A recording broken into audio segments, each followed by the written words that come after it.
All right, man. What y'all about to bear witness to is a live debate that has been going on for a little bit.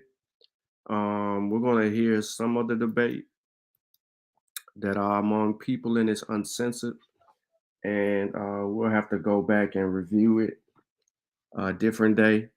I haven't done anything in a while. I'm bored. I've been on just been chilling, just trying to work my business, but like the show, share the show, tell a friend, we live. And let's get into this. Let's get into this debate that's happening right now, which is the world's first leading doctors debate: COVID without censorship.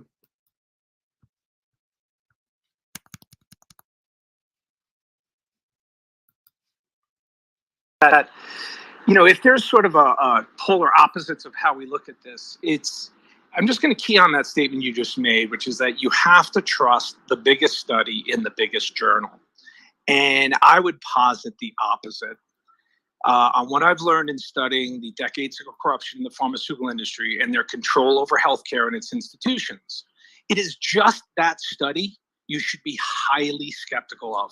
If it's big and it's in call a big journal, it's there for a reason. It's not necessarily there because that's the best science. In fact, I will tell you that the reason why it's there is because it's favorable to pharma.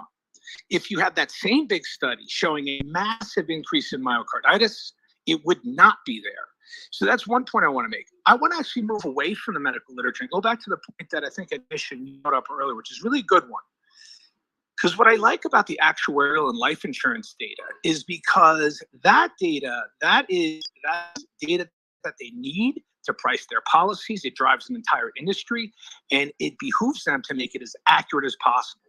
So it would be completely against their interest to manipulate or suppress alarming rises in life insurance claims amongst young people. So, and that's why I like that data, because we get away from this science, this study, that study, big powered p-value, this and the other thing.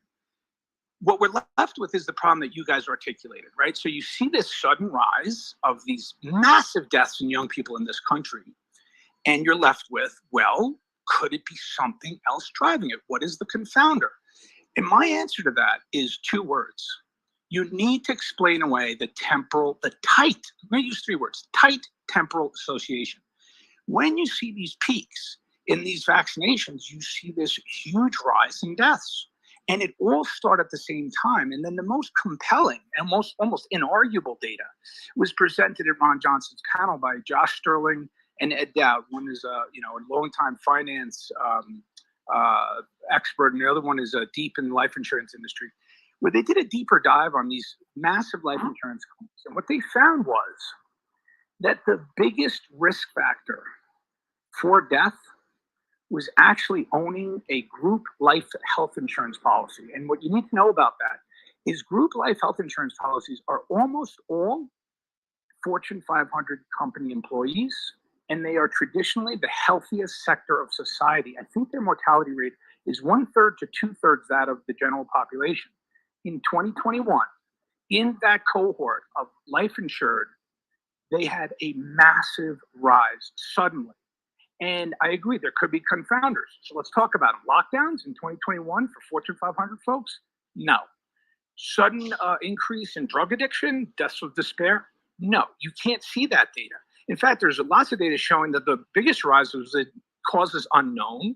And then we have lots of data for sudden cardiac arrest. And so for me, I think as a society, we need to talk about, we have life insurance data showing unprecedented historic rises in deaths across the youngest and healthiest of society at a time when variants were getting milder and large part cardiovascular. And yet we don't have a concerted public debate. You don't see this in the papers. You don't see the government calling this out. You don't see epidemiologists having these discussions. Where is the wider discussion around this truly alarming data?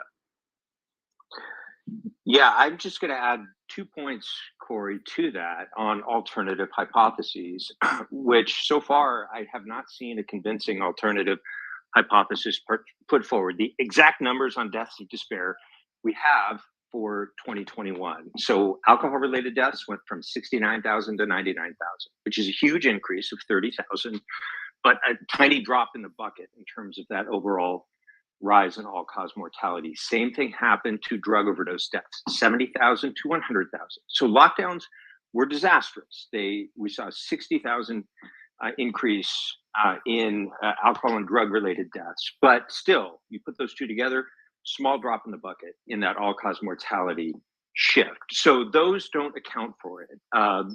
Those are bad. As a psychiatrist, I wrote about this in 2020, what I call the other pandemic. But that's not sufficient to explain. The other common explanation or hypothesis that's been put forward is missed appointments. But what happens with missed appointments, let's say to primary care, is, if you miss your colonoscopy, you don't die the following year of colon cancer. If you miss your appointments with your primary care physician and you have diabetes, you don't die the following year of diabetic related complications. You get a modest bump in, your morbidity and mortality, your diabetes related complications, or your cancer risk sometime over the next 10 to 15 years. But you don't see this, immediate spike in mortality the following year simply because people in 2020 had a harder time accessing medical care during the lockdowns. So this data is screaming for an explanation. And I'm very concerned, again, big picture context, that very few people seem to care. And the ones who do comment on it sort of wave it away, with a wave of their hand and a kind of cheap hypothesis, like one of these that has been suggested, without the slightest indication that they're interested in actually investigating this. So this is a big picture contextual problem that I think should alarm us. That these numbers are alarming. It's a mystery that I raised an hour ago, which is why is there not an international hue and cry to rush to an explanation? Because it is not just in this country. And UK is moving this way. UK is starting to go there. So I have a feeling we're going to hear some information from the United Kingdom that we're not getting to the United States. But why it is an emergency? You said earlier that you thought it was because of their unwillingness to step down from their previous positions. I'm sure that biases people, but certainly as clinicians and physicians, they've got to, in their private moments, be thinking, what is going on here? And why are we not rushing to answer it? It's an uncanny thing. I agree with you. It's an uncanny thing. Can I just amplify something that Pierre said about the conflicting studies? Dr. Gu said, well, I'll take the largest study. And I totally agree with Pierre on this, that you take the most credible study. So you have to look at what might be causing this, because there's only one truth here, folks. There's only one truth. Either this thing is dangerous or it's not.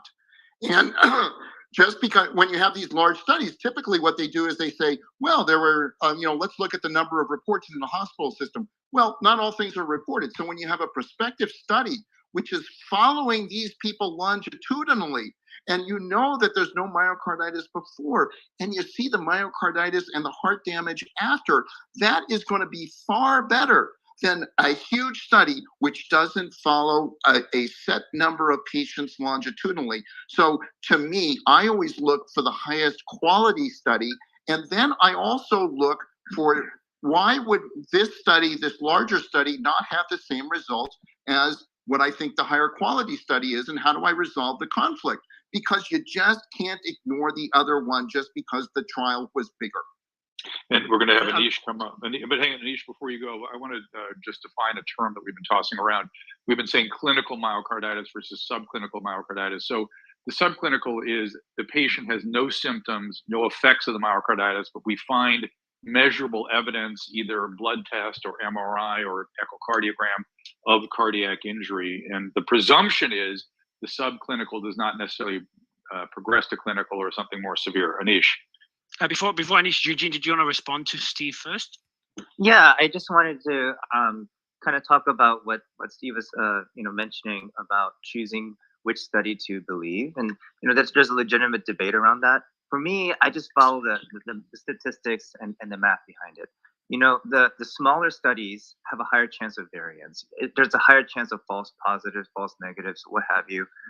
The larger studies are there because the more people that you study and examine in an unbiased way, of course, you're going to reduce the variance and the chances that that you'll catch something that doesn't really exist, right? Because I think all of us here can agree on one thing: we want reality and the truth and the actual science behind it to prevail, not like subjective opinions, not politics, not anything that is non-objective.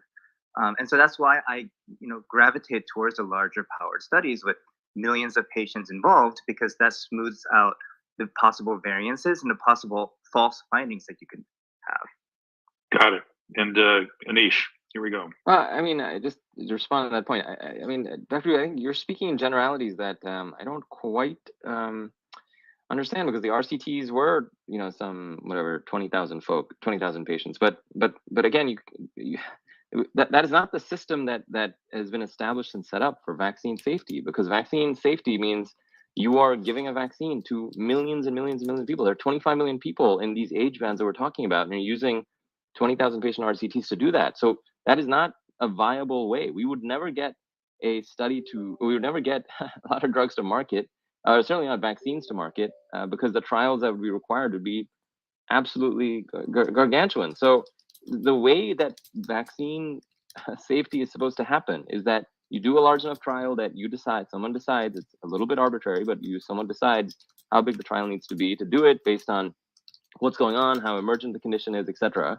And then after that, because you're giving it to millions and millions and millions of people based on a study that's 20,000 people or so, you then have to look for post-marketing signals. And what happened was a signal of myocarditis came about, and it came about in young men. So I mean, you're speaking generally about power and stuff and variants, and I don't think that's how the vaccine safety and stuff really works. But I'll just push back on to Steve a little bit. Look, my last Substack is on vaccine associated myocarditis and the link to sudden cardiac death. All right, I am concerned about it because, as Steve brings out, the trials that we have are looking at hospitalized patients with myocarditis patients that end up being hospitalized.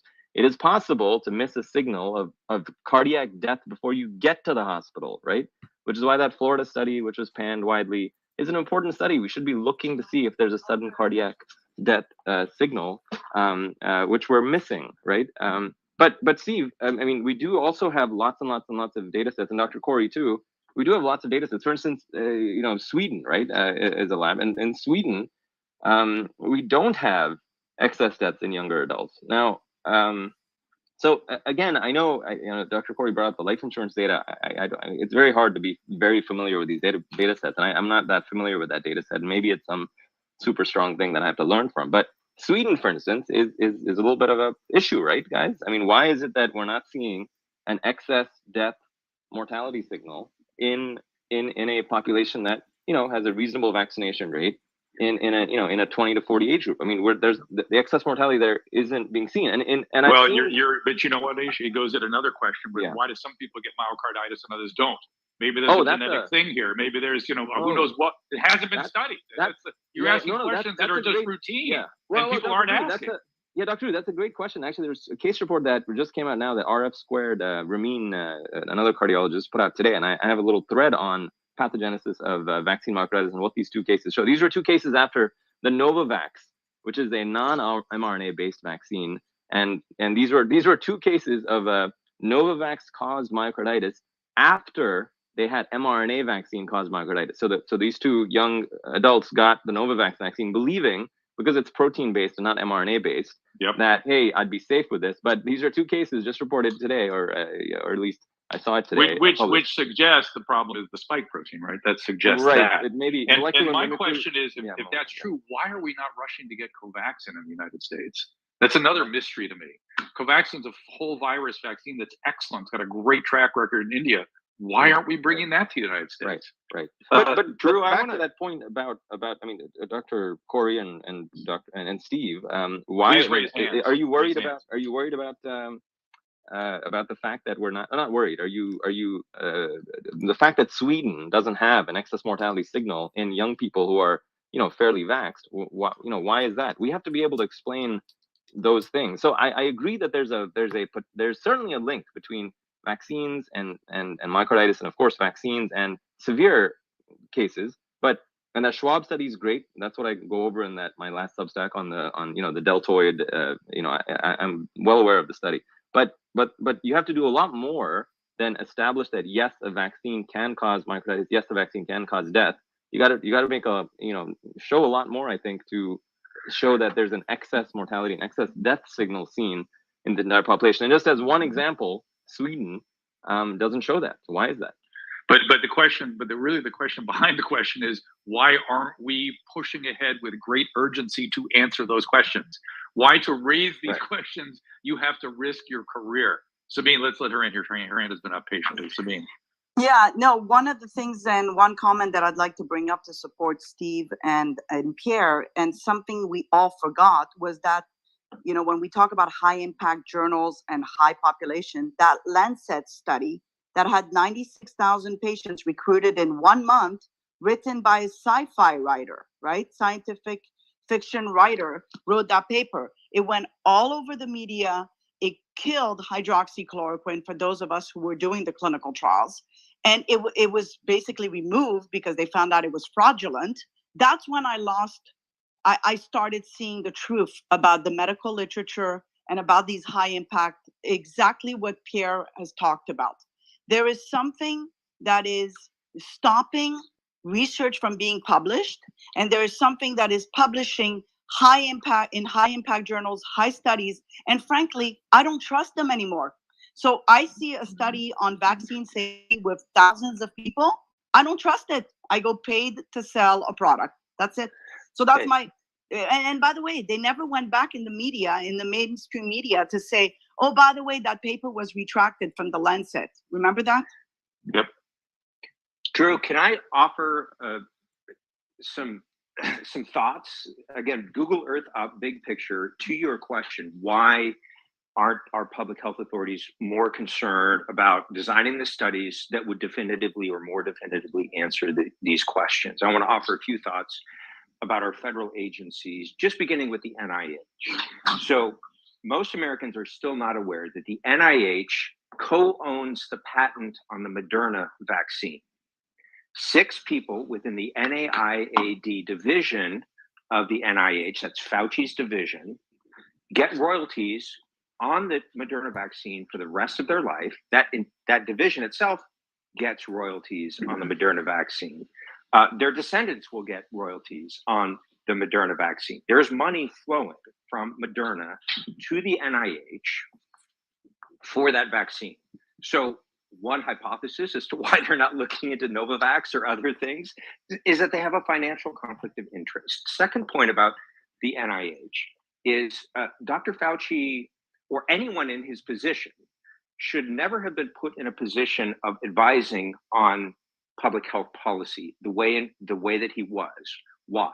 The NIH's job is to fund research, biomedical research in the United States, and more than 80% of biomedical research, the vast majority in the United States, is funded by the NIH. There are universities that receive $500 million a year in federal funding, research universities. Most of that, or much of that, comes from the NIH. Why do I say that Fauci should not have been in a position of advising the president or the public on public health? Well, he and a small number of people at the NIH control the purse strings on scientific research. So if you're a researcher at an academic medical center or a university, you rely on NIH funding. And if Dr. Fauci is getting on TV and telling people this is the policy that I support and that we support, you or your university is going to be very concerned if you speak out publicly against those policies, if you publish anything that might undermine those policies, because the retaliation can be swift, severe, and very simple, which is just you don't get your grant funding the following year. And there's been plenty of documented evidence that the current leadership at the NIH is more than happy to operate this way and to silence critics or opponents simply by withholding NIH grant funding. So the primary investigators, the kind of lead researchers at all the major universities are in a position now where it's very hard for them to speak out because it could harm their career. These are the same people that typically serve as editors of the peer review process. So you don't have to put on a tinfoil hat to start understanding why the peer review process could be compromised, why the scientific funding and research process could be biased or compromised in various ways. All you have to do is begin following the money. I could run through the same financial conflicts of interest at the FDA, which approves drugs and vaccines, or at the CDC, which gives public health recommendations. I'll maybe save that for later if folks are interested in that. But it'd be a good discussion. Sorry, Drew, I would love someone to push back on that point. Maybe Drew, Eugene, or Joanna. Well, Drew, Mario, let me just tell you, I feel us sort of drifting to a halt here. Like you're noticing that this has been so refreshing to talk to my peers the way we normally talk to each other, and you see that we disagree on not a lot. We're trying to do our best for our patients. We're trying to figure out conformed consent. We're trying to understand the literature as best as we possibly can. There's new challenges to looking at that literature and whether or not it's been adulterated. There's new challenges to looking at academic medicine and whether they've been adulterated. So it adds a layer to what we are all doing. And of course, there's disagreement then in terms of interpreting the data and coming to a conclusion as to what we tell our patients. But there's a lot of agreement here, which is what I was expecting. That we need, amongst everything else, there needs to be a restoration of collegiality amongst physicians so we can start to function again and start to build the medical system back on behalf of our patients. I have to jump off, but it seems to me you can let somebody, Mario, respond. But yeah, I think now's the time to start to bring the questions in from the audience that we promised 2 hours ago, and I kind of have to jump off here. Exactly. I appreciate helping me co-host, Doctor. Okay, I do have questions. You can feel free to jump back on anytime if you got time. But for the other panelists, and we have panelists that are trying to come up and it's glitching for them, so we're trying to fix it for you guys. But I've got questions from the audience that we can address, and feel free to put your hand up or just jump in. But I'll go with the first question is, what would you change about the public health response to COVID now that it's been a couple of years? Maybe Eugene, do you want to kick that one off? Yeah, sure, I can kick that off. I think the biggest blunder that we've made as a country and from a public health perspective is really politicizing the COVID-19 pandemic. This really shouldn't be a political thing at all. It should just be based on objective science, not taking sides, not having an extreme left or an extreme right kind of battle over COVID. And it became like a culture war. That is what I regret about how we responded to the COVID-19 pandemic. We're supposed to all have been in this together, not fight with each other like this, not create this like culture of fear or censorship or whatever you would like to call it, but just join together and help as many patients as possible. And why, before we go to another panelist, why do you think it got politicized, Eugene? That's a good question. I think just the political environment that we have been in. You could argue, since Trump, came into office, whether you like him or don't like him, he made the environment really political, or maybe the environment was already very like polarized even before he came. But I think it's just the environment that we're in that lends itself to the politicization of COVID. The problem is public health wanted to be political, right? I mean, public health sat there and said that you can't protest lockdowns and protest your business being closed down on Main Street, but you could go ahead and protest, and march in the streets for BLM after George Floyd. I mean, public health's problem is that they have been entirely political. The vaccine mandates were terrible. I mean, Dr. Cariati lost his job. I mean, it's incredible to me. I mean, there's so many people lost their jobs, not just Dr. Cariati, of course. So yeah, I mean, it became political when public health took positions that were absolutely absurd and ridiculous. Dr. Koch?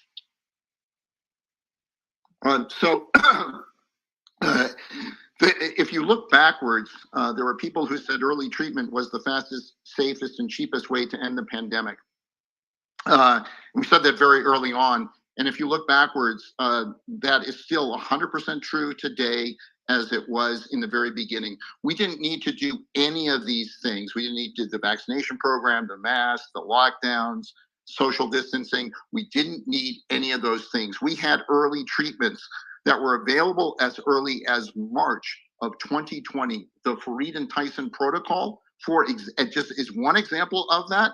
They've treated over 15,000 patients with that protocol, and there's not been a hospitalization or death if the person got it shortly after, within days after they started having symptoms. And if you got it later, excuse me, if you got it later than that, like the deaths are still zero. So the point is that we had a variety of treatments. I mean, even if you just had vitamin C, vitamin D, zinc, and you did the nasal washes, we would have reduced the rate of this, the death rate and hospitalization rate by at least 90%, if not more. So we had all the tools that could have, and we've known about these for years, and we've had all the tools, and they were just ignored by the NIH because they didn't want to have a treatment for COVID so that they could approve these vaccines, because that is what Fauci wanted. That's now, okay. that last part is an opinion, but the first part is factual in terms of these early treatments work. And you can go to C19early.com and you can look at all of these early treatments, and the data on these treatments is quite stunning. And the doctors that had promoted these treatments were totally ignored by the NIH. They wouldn't even return their phone calls. And the other big mistake is the censorship and the lack of debates. None of these health officials would be held accountable. And anytime you have people who think they're above accountability by their peers, you need to run the other way instead of following their decisions. So go to Joanna, then Dr. Danish. Thank you. I want to say a couple of things as far as what would we change in response to COVID-19. Looking back, I would agree with Eugene first about this being so heavily politicized. I think that was to the detriment, ultimately, of the American people. I think that finding a way to remove a conflict of interest that may exist among different entities. I think that finding a feasible way in order to achieve that is something that it remains active. We need to be able to address this, and then third, I think it's really, really important to consider the continued risk moving ahead. How do we protect the American people in the future against biowarfare? God forbid this happens again, whether it's in the form of significant microbial shift or drift, or at the very worst, deliberate biowarfare. And how do we guarantee the buy-in of the public in the event that this sort of thing happens again? Because it did happen in a very real way, and it changed over time. And in part that was, I believe, in response to the vaccine. But there are other factors certainly to consider. But that's what I wanted to add. Thanks, Joanna. Dr. Danish? Yeah, thanks, Mario. So, I just wanted to, I was trying to get up earlier, so I wanted to readdress some of the commentary. Your mic is a bit low, if you don't mind getting it closer to your mouth, maybe. Yeah. Can you hear me better now? Still a bit low. We can hear you, but it's not great. Not sure if you can fix it somehow. Okay. Can you hear me better now? It's perfect. Yeah. Yes, thank you. So I just wanted to kind of address the levels of evidence conversation and the conflict of interest conversation. So is there any doubt that there is incredible amounts of corruption in academia? Absolutely not. I think most clinicians will agree that there's some level of corruption.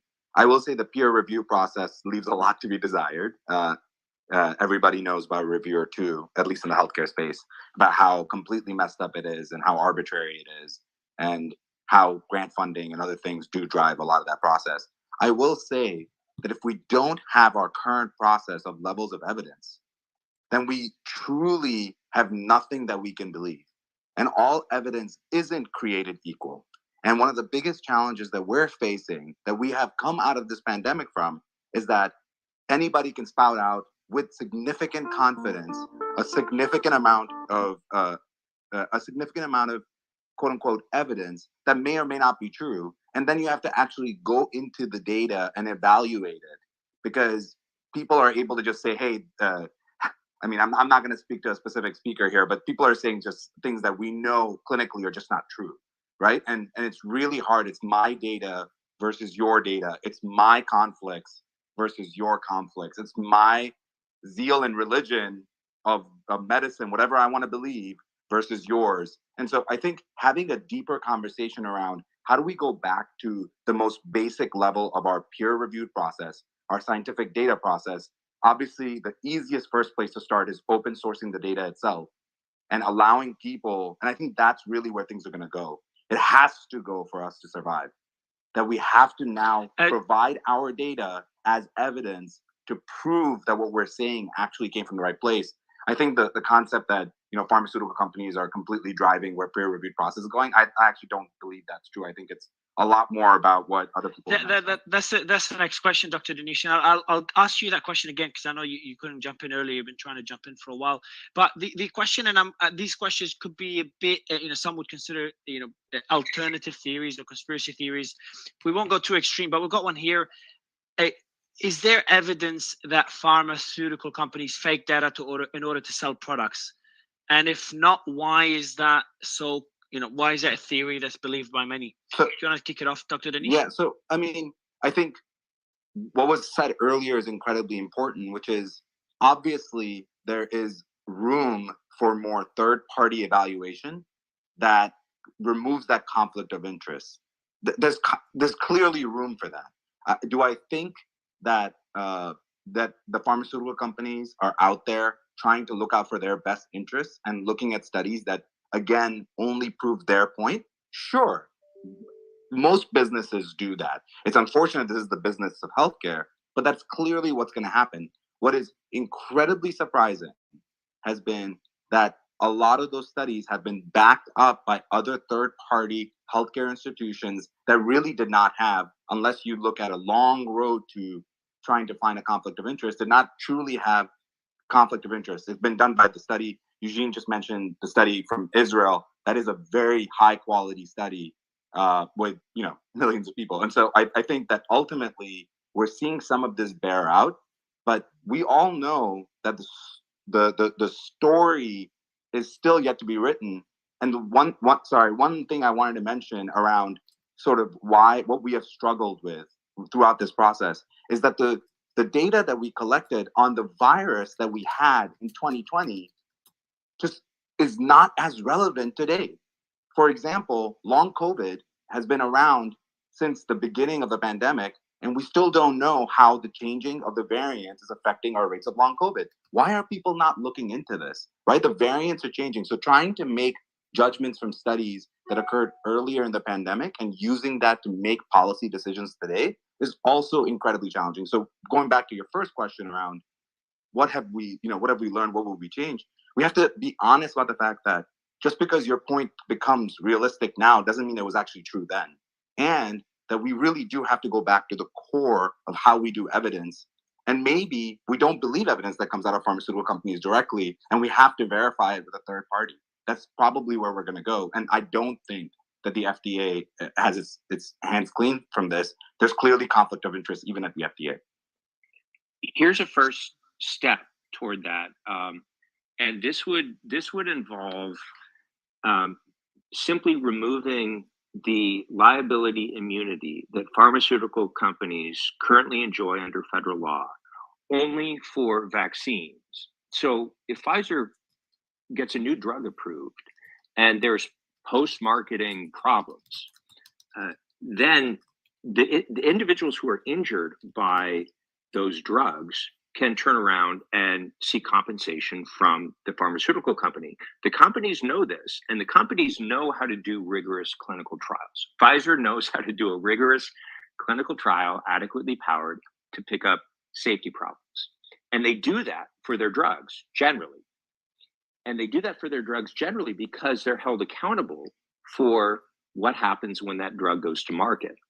But Congress decided on the pretense, or they accepted the argument from pharma, that vaccines were insufficiently profitable for pharmaceutical companies to develop them unless they could be shielded from all liability for the safety problems for their vaccines. I find that argument incredible now, given that the COVID vaccines were a $100 billion industry in their first year alone. But that's the argument that Congress accepted many years ago when it put this law in place.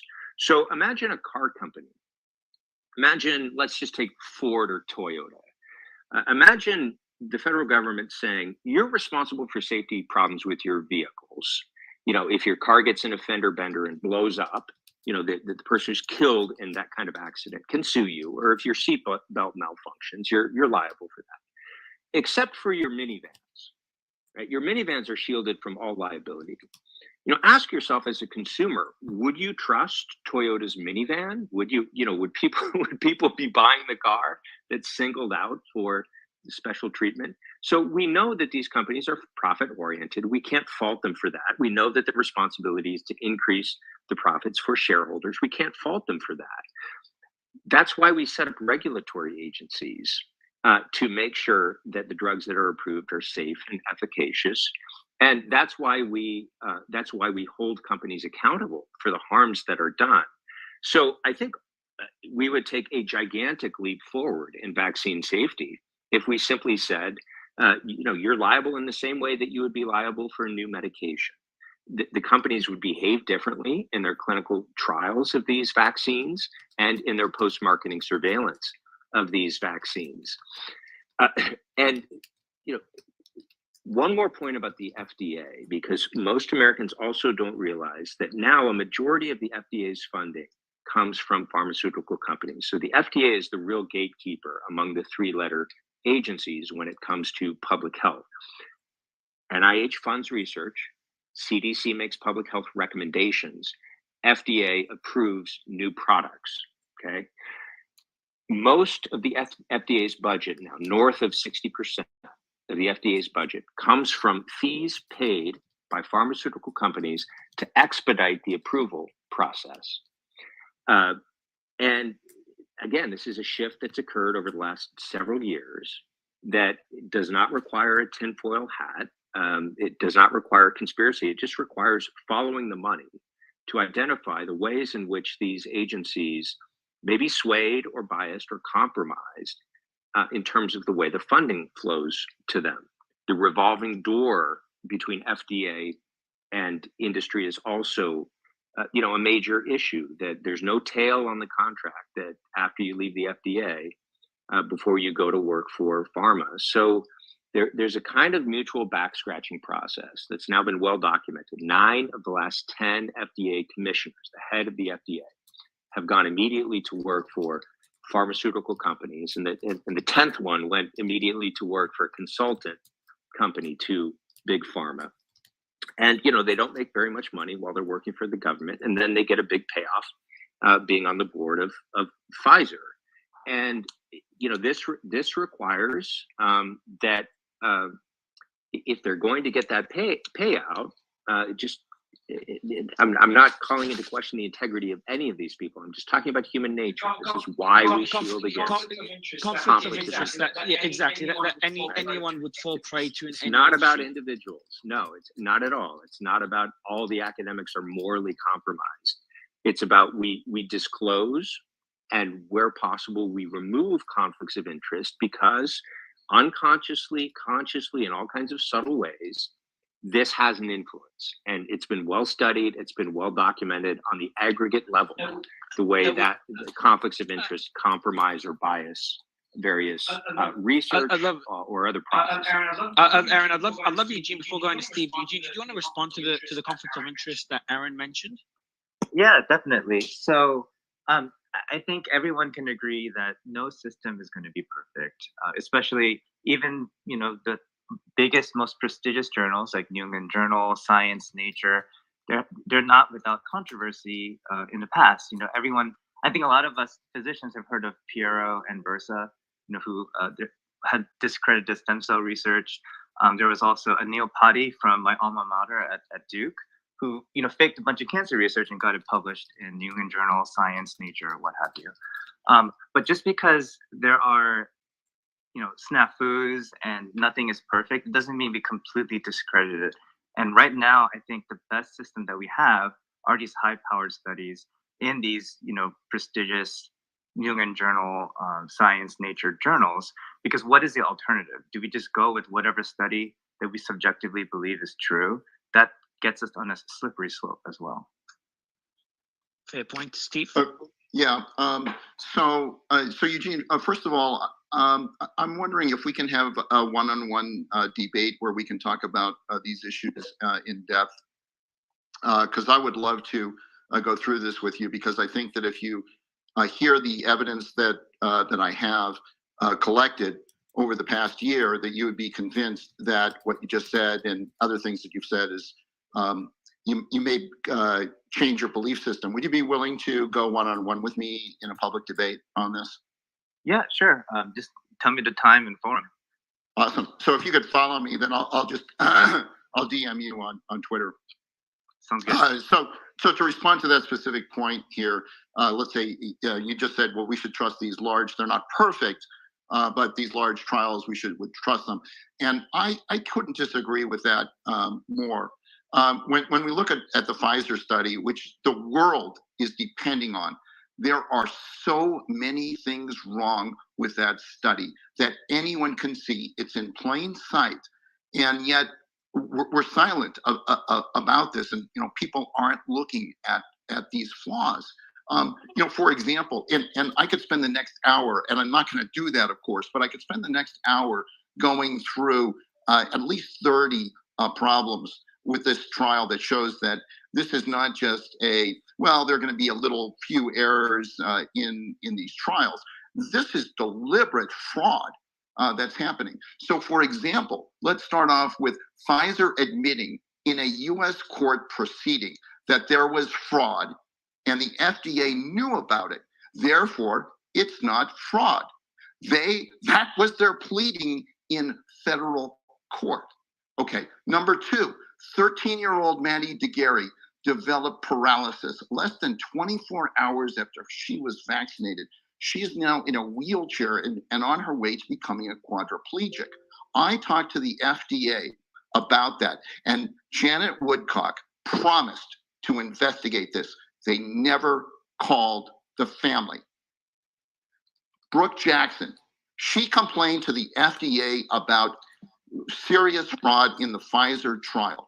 You know what happened? On the same day, she was fired from her job after making a confidential complaint to the FDA about clinical trial fraud. She's fired. There were 5 times as many exclusions in the treatment arm as in the placebo arm of the trial. This is documented on page 18 of the December 10th, 2020 Verbeck meeting document, and it shows an inexplicable 311 people were excluded in the vaccine arm versus 60 in the placebo arm. Now, how can you do that if it's truly double-blind randomized trial? Brooke Jackson saw at least 8 cases of anaphylaxis. The drug company reported 0. Okay, so we're not talking about minor errors here. We're talking about serious fraud that goes uninvestigated, and I can go on and on. Yeah, Steve, I think I want to take you on the offer to organize a debate and get panelists on both sides regarding the points that you're mentioning. But Eugene, did you want to quickly respond before we go to the next panelist? Yeah, I can quickly respond.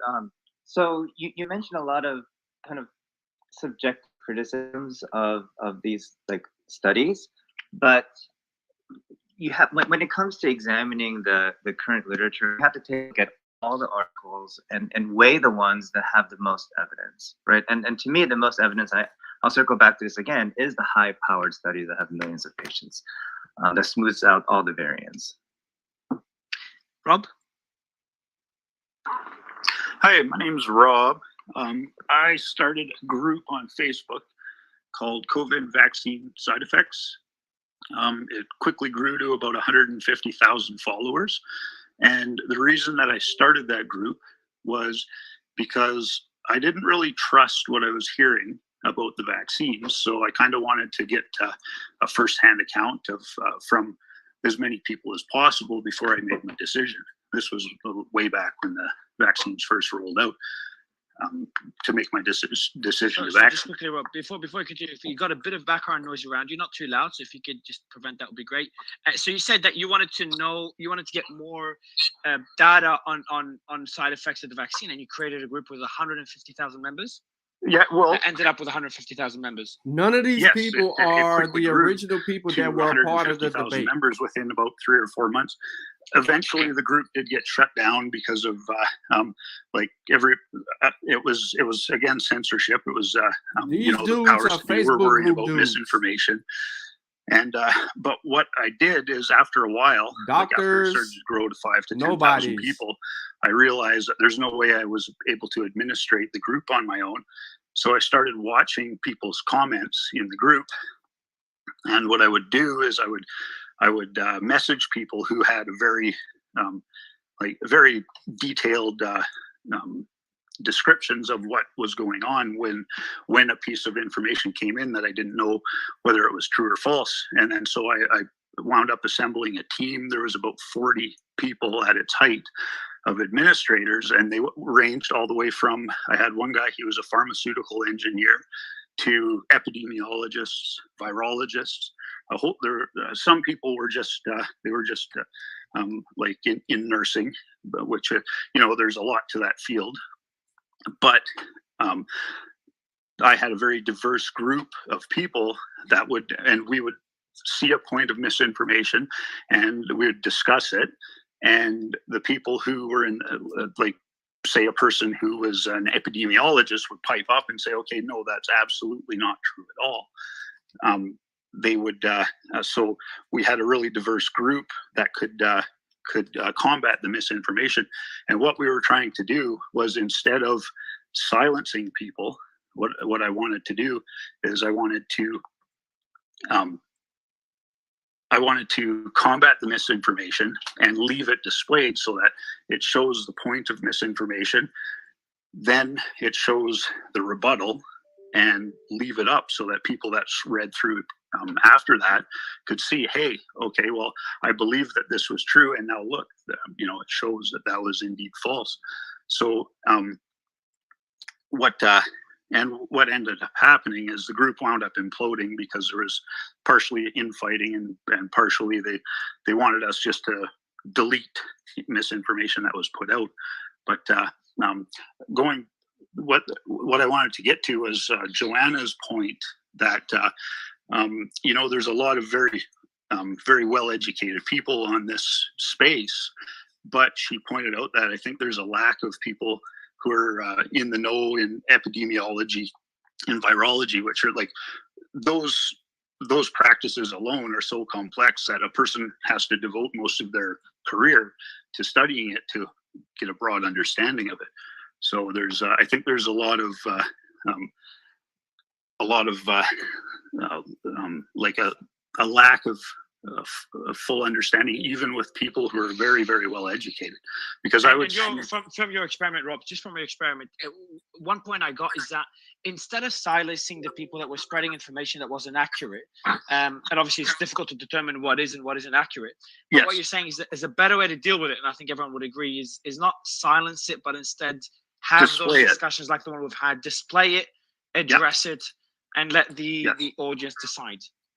Yes, let the audience decide, but make sure that we figure out a way to engage people who are if it has to do with and again, I'm not educated in any way in the medical field. That is why I started that group, is because I was like, okay, well, I don't necessarily trust everything that the media puts out. I don't necessarily trust everything the government puts out, and not because I think that there are a bunch of sinister, groups that, I don't feel that there's this big, this group of people that control everything. What I feel is that we live in a democratic society where the person who is most convincing is the person that is elected to make these decisions. They're not necessarily the most qualified, and then they follow what they're told. And then what I also found in the group in my group, it kind of mirrors what I've seen in government is they go to, okay, well, the majority of the population, it's too complicated to explain this to them and get them to understand it. So maybe we should omit this or just give them a simple explanation and say, like for instance, the very first was the vaccine is safe and 100% effective at reducing transmission. So, and it sounds like they're saying that, the vaccine is 100% safe. That's what, that's what most common or most people would understand from that statement. Whereas that statement was misleading to a point, but it was meant to get the most people to vaccinate possible to try and stop the transmission of the virus. Understood. I'll go. So I was going to go to John. John's been waiting for a while. Yep. Just for the audience, just keep putting your questions in the bottom right corner. We'll try to address a few of them now, and then we'll do the next space. There's going to be a few series of spaces of balanced panel discussing all these questions and answering questions as well. So put your questions in the bottom right corner, in the comment section, for the team to bring them up in this panel and the next panel. But we'll go to John. Appreciate you coming on, John. Thank you very much for having me. Hey, Steve, how you doing? See you soon. First of all, I don't think there are any medical examiners on this call. I would have liked to have seen or heard from some. Secondly, difference between engineers and scientists. I think good doctors are much like engineers doing failure analysis on the human body and fixing what's wrong that's right in front of them. Whereas bad doctors being scientists would say, well, let me find a paper on that. Hold on a few months or a year. Wait until a paper comes out on that before I treat you. No, that's not very good. So good doctors, I equate to engineers. Regarding myocarditis, it dominated 90% of the conversation today, and it's 1% of the deaths that are happening in the circulatory system from the vaccine. Now that's really bad. That's 2 orders of magnitude lower. So everybody focusing on myocarditis is just the limited hangout of the FDA to admit that there's a little problem there. It's not a little problem. It's 2 orders of magnitude bigger than what they're saying. The elderly, well, they would likely die from myocarditis if they didn't die from something else first, something else being a heart attack or another circulatory system issue. And you can actually find a paper on this because I spent probably about an hour to an hour and a half talking to Claire Craig. I told her what my concerns are. Everybody's focused on myocarditis in the young. It's only happening in the young. Yeah, it would happen in the old if they weren't dead already. And she said, oh, let me look something up. So she sent me a paper on it. Turns out I was right. The other issues are presenting before myocarditis. It's just that in the young, they survive those issues. So again, it's 2 orders of magnitude greater. Eugene, did you want to respond to that point just before you continue up at the point of myocarditis not being a big enough issue as part of the discussion? Yeah, I would. I guess I would disagree with that because I think the most of the things that were talked about with regard to vaccine side effects was 1, anaphylaxis, and then 2, myocarditis. And so that's the reason why probably a lot of panelists were talking about myocarditis. There could be a lot of other side effects too that you could talk about, but it just wasn't as prominent, in the discussion in the media or among, physicians as a group. Yeah, so let me get to some of those other things, like with 5 minutes to onset of symptoms, died in days, 7-year-old girl, 11-year-old boy, same thing, boosted him, chest pain, chest pain, and then trouble breathing, put him on a ventilator. He died, and they went to donate his heart. It was full of clots. And then you have Eden, who was 17 years old, had a stroke. She would have been saved if they had investigated Brianna's stroke 5 weeks earlier at 30 years old, who would have been saved if they investigated Diane's stroke, 62 years old.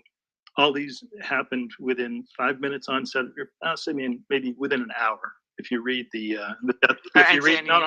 any statistics on those numbers? I'm sorry, I didn't hear what you said. No, I was just asking, is it in it? So you've given 3 examples. Is there more statistics on how prevalent that was?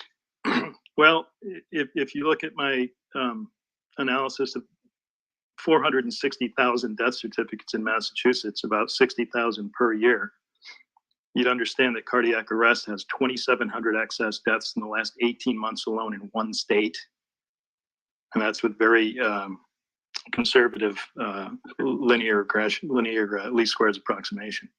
You have cardiac arrhythmia, disseminated intravascular coagulation, acute post-hemorrhagic anemia, secondary thrombocytopenia, bone marrow cancer, lymph node cancer, B-cell lymphocytic leukemia. All of them have to do with the blood. All of them are up significantly. Now, not only are they up, but COVID is down while they're up. Respiratory deaths and pneumonia are down while they're up. It's an inverse relationship.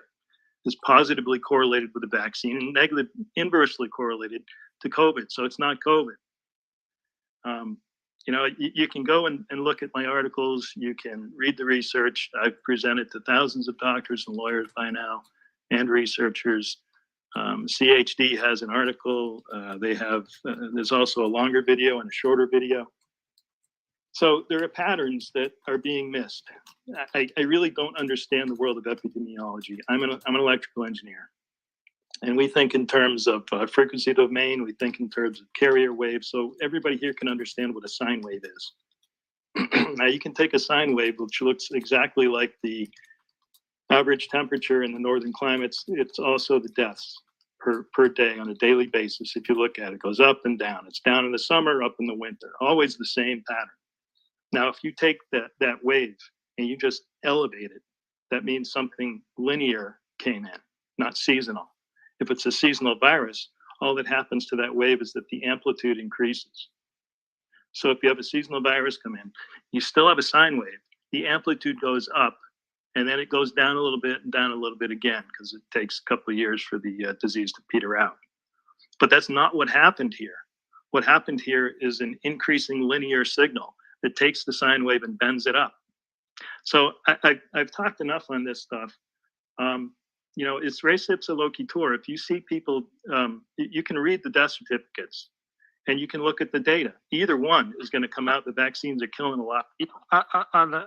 John, I'll let Eugene, do you want to respond to John's point? Because I know we're a bit over time for the space. So it's a fair point. And John, I'd like to invite you for the next space. We'll organize a panel again, a balanced panel, and to bring those points up. But Eugene, I'll give you the mic to you. Yeah, sure. I think there's a lot of discussion about anecdotal evidence, like, you know, individual stories of patients being harmed. And but if you take a look at the overall big picture data, the incidence of vaccine, you know, side effects are extremely low, at least according to the highest powered studies in the most reputable journals. And as physicians, I think it's our duty to take a look at the entire body of evidence, not just pick and choose what narrative we want to see, right? Because our first and foremost duty is to our patients and to educate them about the benefits and risks of any kind of intervention, whether it's a vaccine, whether it's a surgical procedure. And we have to take a look at what is the best available evidence out there. And, you know, there could be a little bit of disagreement between myself and the other panelists here, but I believe that based on the best available evidence, vaccine side effects are extremely low, and the benefits of the COVID vaccine definitely outweigh the risks for most patients. I'll go to Dr. and I know we went a bit over time, and Dr. Nathi and Sphinx, Brian, Charles, you came in last minute. I appreciate you being here. So we'll DM you all to bring you up for the next panel that we'll organize because we went a bit over time. But I'll give you the mic, Dr. Mdladla. Sorry for mispronouncing your name. Yeah, you pronounced that very well. And I'm happy to join the next panel because I actually have quite a bit more to say. I'll try and touch on a few points on this particular platform. And I mean, the initial discussion is obviously on a debate on COVID without censorship. And I think at the latter end of the discussion, everybody's been caught on vaccines and not just a discussion about COVID. And I've written a few things on the platform already about my take on the whole situation. And that's the fact that, especially from the USA or from North America, is that you guys are missing out on a good control group to compare for what you're doing and making sense of it. Because if you do not have a control group, which is actually what was killed for you, from lockdowns to vaccines and where you are now, is that you lack a control group.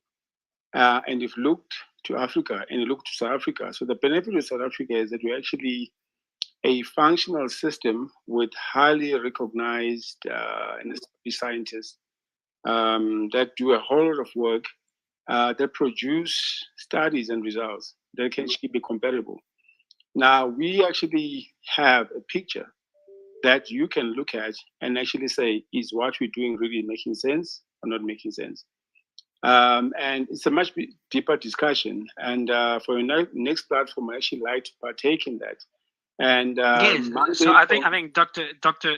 Just to let you know, for the next panel, what we'll do is we'll DM you and get all those points organized so we can prep in advance as we did for this one. So we had prep panelists and points covered in this panel. So I really appreciate you coming on. Mario, this is actually Mario. Give me 10 seconds because this is vital, because all what he just said is important, but we need open source science, and the blockchain can deliver that. And I've been talking to the companies at the forefront of this. And what we have now is a very closed system where it's perish or publish. And we have from submission to publish, no one sees what's going on in the blockchain, and decentralization will allow for the entire process to be transparent to everyone. And what we're doing, or what they are doing, is incredible in the sense that we are now promoting or incentivizing people to even publish studies that their hypotheses turned out to be incorrect. This is what the industry needs. This is what peer review needs. So I would really like to discuss this at some point. Thank you. Yeah, I agree, Sphinx, and that's something I think we brought up. I think you brought up in the previous space, decentralizing the entire process. And that transparency should hopefully solve some of the biases we saw earlier that happens behind the scenes. Maybe Eugene, I'll let you respond very briefly to Dr. Nathi. Sure. I know it's no questions asked, but yeah, it's mainly just respond quickly because we're going to discuss it in the next panel, get it done in advance.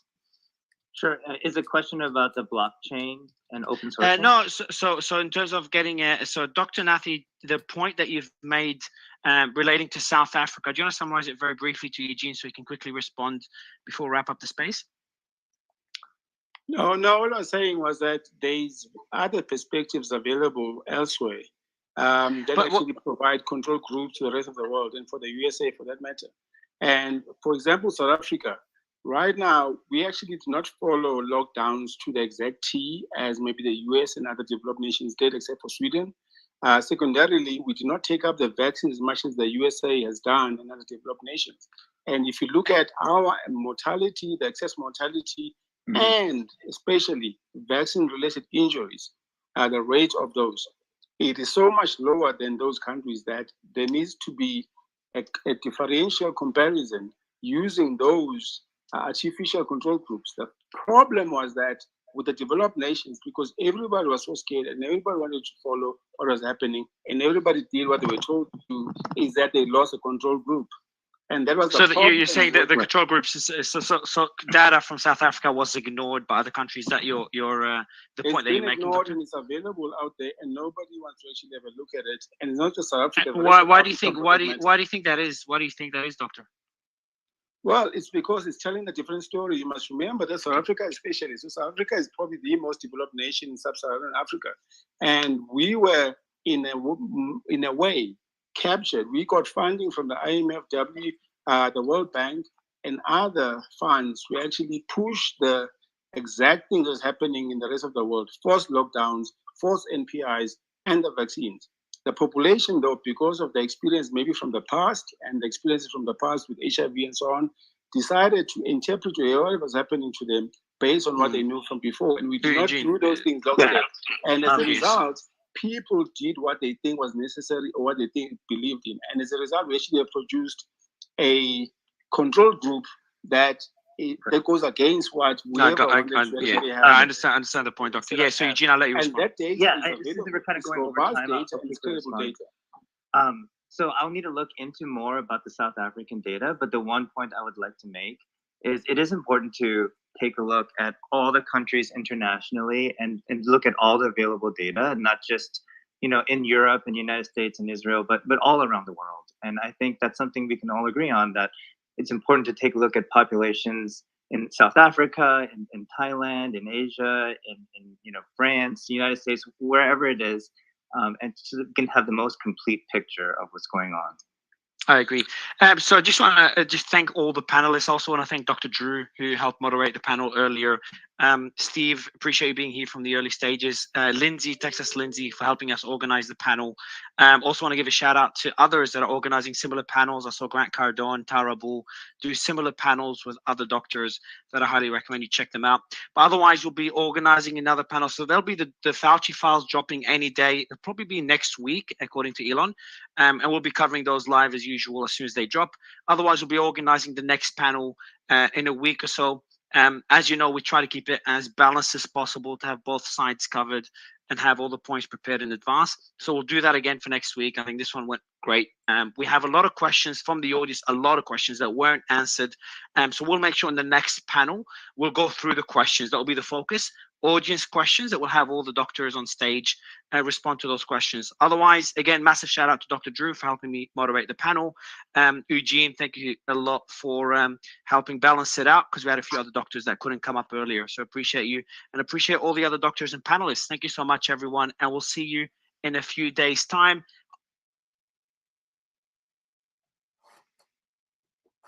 All right, so this was recorded. And of course, I don't have Twitter.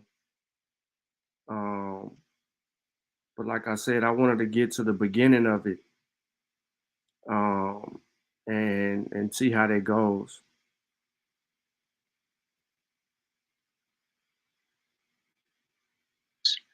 Which I just shared on Twitter, now says people should be able to see that MySpace is the space. So what I'm gonna do is I'm gonna play like the beginning of it and see how things go, because it's gonna get interesting. And I wanted to hear more so the debate versus people's opinions, Facebook group creations and stuff like that. But before I get into that, I tried to tell y'all if scientists are telling you to follow the science, you need to listen to the scientist and trust and believe there's a way that you can follow the science. They're telling you not to trust man. Man is flawed.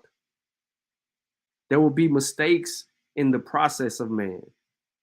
But if you know how to review the data, critique the data, or acknowledge the data and see if there's error in methodology, then you could come to an honest conclusion or agree with the conclusion that is put forth within the article that you read, especially if you comprehend. When people start throwing out this whole peer review process, yada, yada, yada, this, that, and the third, you know what I'm saying? Like, people was going crazy with that. And when I sit here and said that there was issues with the peer review process, a whole channel bashed me, talking crazy, made the video saying that y'all saw what they said, y'all was in the chats. The whole time I was being scientific in my approach toward any information that was provided. Any argument that has been constituted from other people, I could tell immediately by their methodology that they have no idea what they're talking about. I'm not throwing no shots, no shades, or none of that. But I'm just trying to let y'all know what this shit is, how I go with this science shit. I tried to put y'all up on game a long time ago when I told y'all there's this book called Scientific Integrity. In that, it has demonstrations and examples on how the integrity piece is supposed to work. And when you can point those things out, this is why you get retracted articles that are published in the Lancet and other major journals, because there's flaws in the methodology, biases that show up, or data that was plagiarized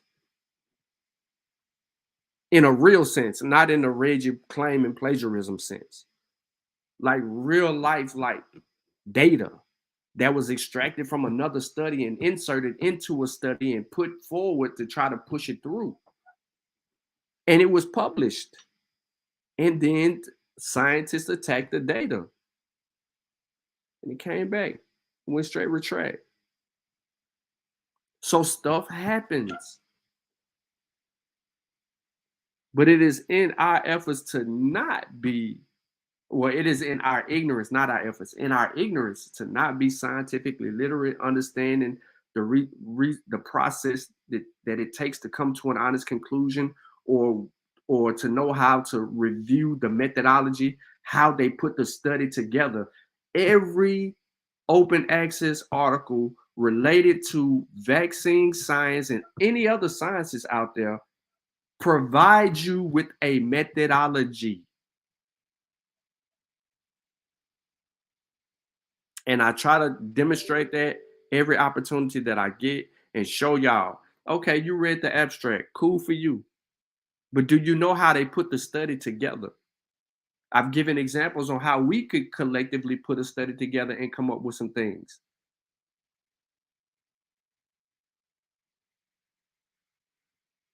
However, let's review this, man, because I wanna kind of get into the beginning of that. We heard the last hour, so and I know it's boring, and for some people, but I just wanted to kick that and just keep it a buck.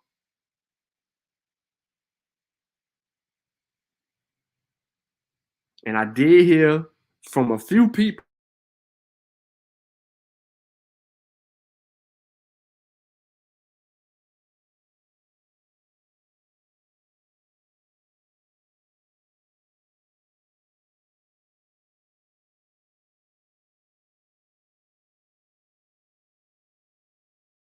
you know what I'm saying? That's a y'all thing. That's a y'all problem. You know what I'm saying? If your ego in the way of that and you can't advance further in your studies or in your understanding of anything, then you know what I'm saying? Hey, I get it. But I ain't even gonna say those words. Those 3 little words. I'm just gonna keep shut up and mind my business.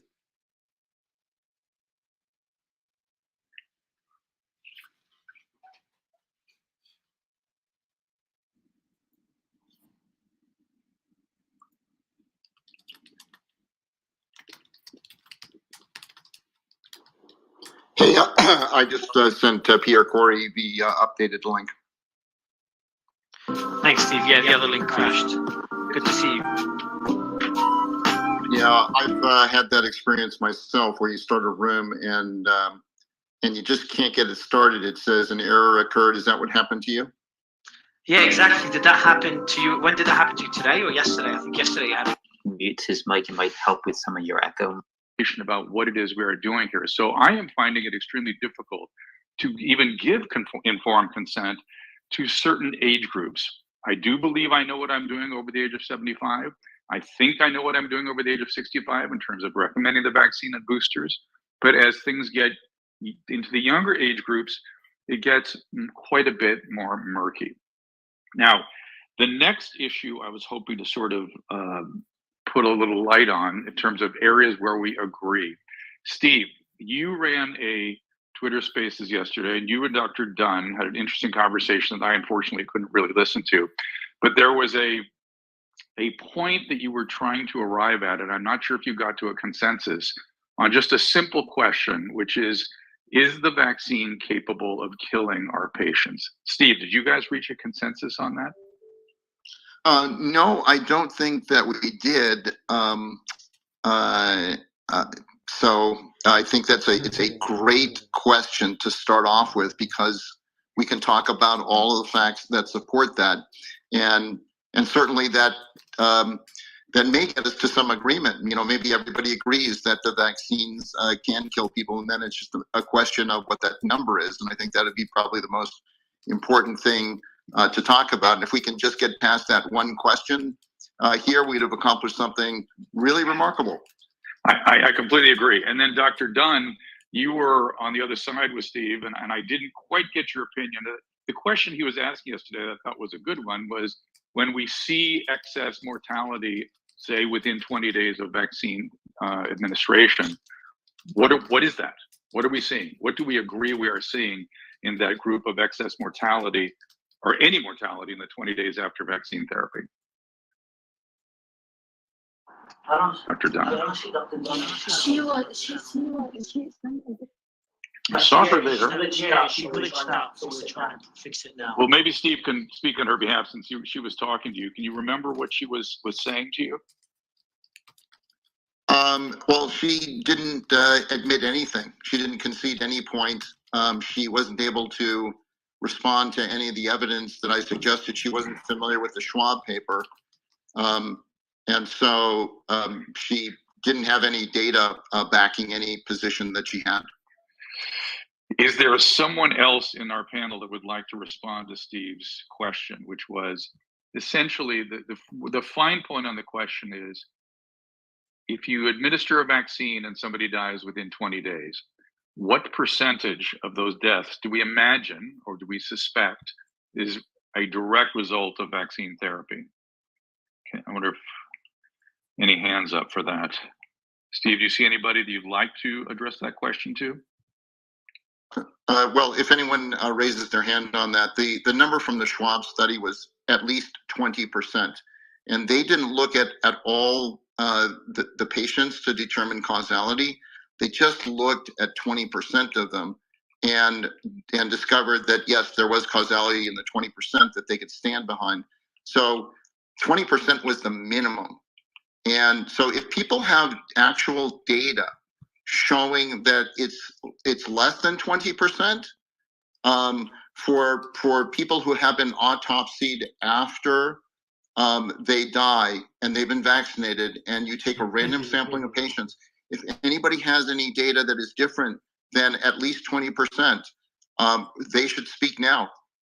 Or if you believe it's impossible for the vaccine to actually induce demise, then my question would be, well, what's the range of adverse events? And these are the basic questions we have to agree upon. Dr. Corey, do you agree with this? Do you know what some opposing opinions might be? They seem to be no one coming up or to help us. Yeah, I mean, I'm sorry, I'm going to stick to this one overall theme. I mean, there is so much data from so many different sources showing rises in deaths at various time periods. There's in the first few days, right? There's a 5-month peak, and overall society-wide increases in mortality. And that, I have any... Is it me, Dr. Drew? Is it me, or is he dropping out? It's dropping out. Yeah, Dr. Corey, your internet. Dr. Corey, Yeah, Dr. Corey, you're glitchy. Is your connection bad? I'm not sure how well I'll be able to participate today. I'm in a spot with really poor internet, so I'll just stand by. Go ahead. So let me. I know what he's getting at, which is on to the next topic, which is that of excess mortality overall. And what is in that population of folks that are dying? Is that vaccine? Is it COVID? Is it COVID plus vaccine? Is it lockdown? Is it one more attempt? Can you hear me? Go ahead. Yes. Here.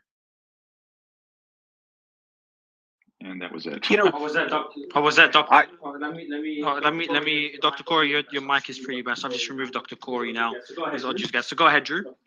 Well, I was saying he was jumping into another topic, and that's one we need to get to, which is excess mortality overall, which is up in an extraordinary way.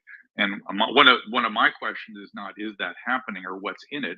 Because we don't know. Is that COVID? Is it COVID plus vaccine? Is it vaccine? Is it lockdown? Is it some combination of those four or all four together contributing to that? But the really crazy question to me is, why isn't this an international emergency to answer that question? And my fear is, because it requires raising the possibility of problems with the vaccine, people are afraid to ask the question.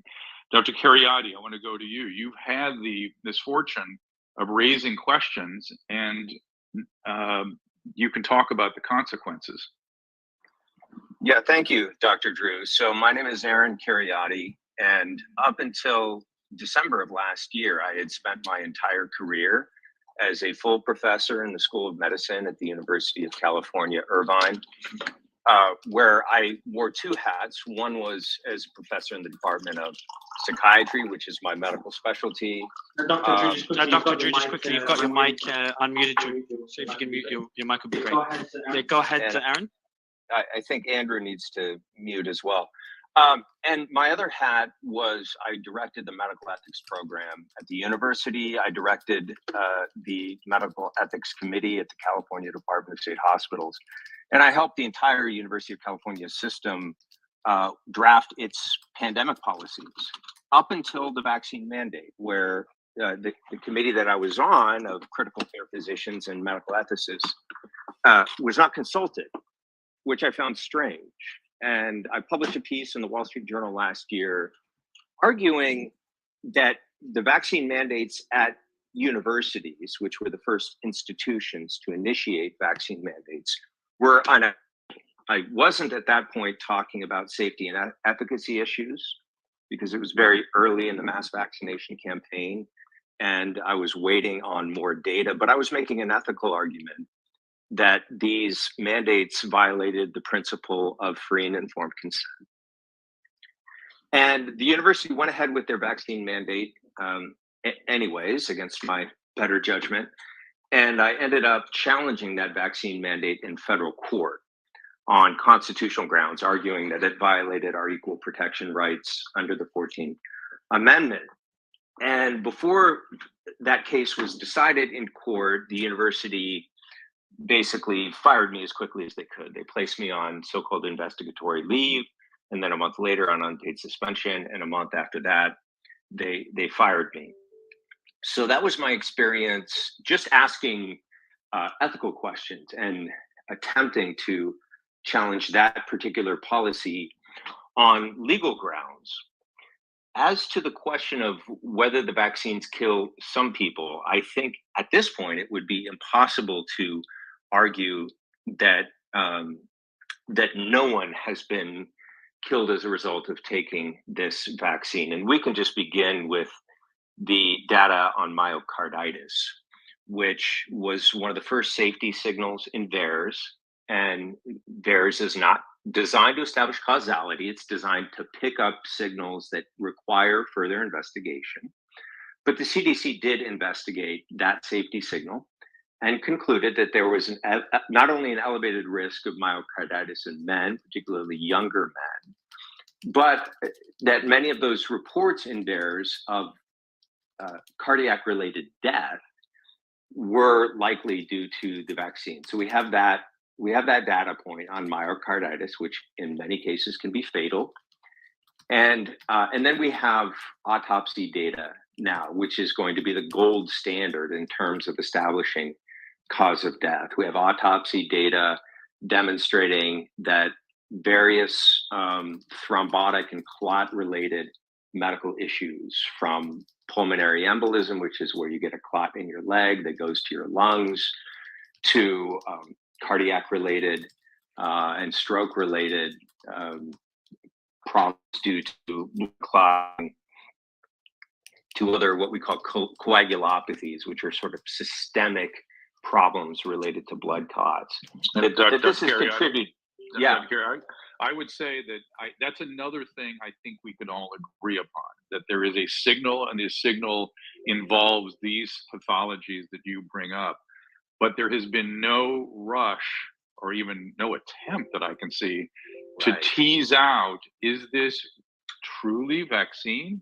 Is it truly COVID? Is it COVID plus vaccine, which is pretty much everybody now, because everyone's had COVID and vaccine. And so is that the combination, or is it COVID vaccine plus booster that's causing the problem? Is it lockdown and lack of screening? No one is answering that question in a prospective manner. Why? That's one of my questions. What is going on here? All I'm doing as a physician is what I always do. I look at the data, I recommend to my patients, and then when you have widespread distribution of a therapeutic, you discover new things. And you know what we do then? We pause, we talk to our peers, we do new investigative challenges of the therapeutics, and then we decide how to refine what it is we're doing. There seems to be no willingness to even discuss pausing, which is just so astonishing to me. It's so contrary to everything in medicine as has always been going done. Do you have a theory what is going on here?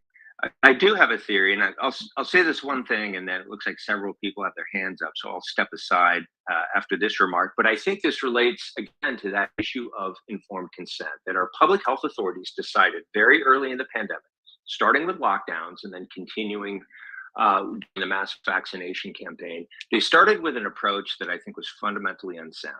Instead of saying, okay, we have to take complicated and evolving medical information and data and try to translate it into a language that ordinary people can understand and communicate to them what's going on and the risks and benefits of various interventions so that they can make informed decisions for themselves and their families. That would have been a good, sound public health policy.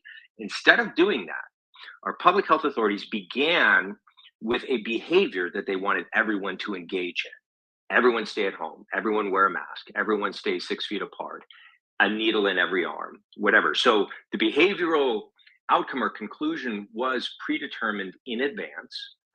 And then the information given to the public was only the information that public health authorities believed would be conducive to nudging or eventually with mandates, forcing people to engage in that particular behavioral outcome, right?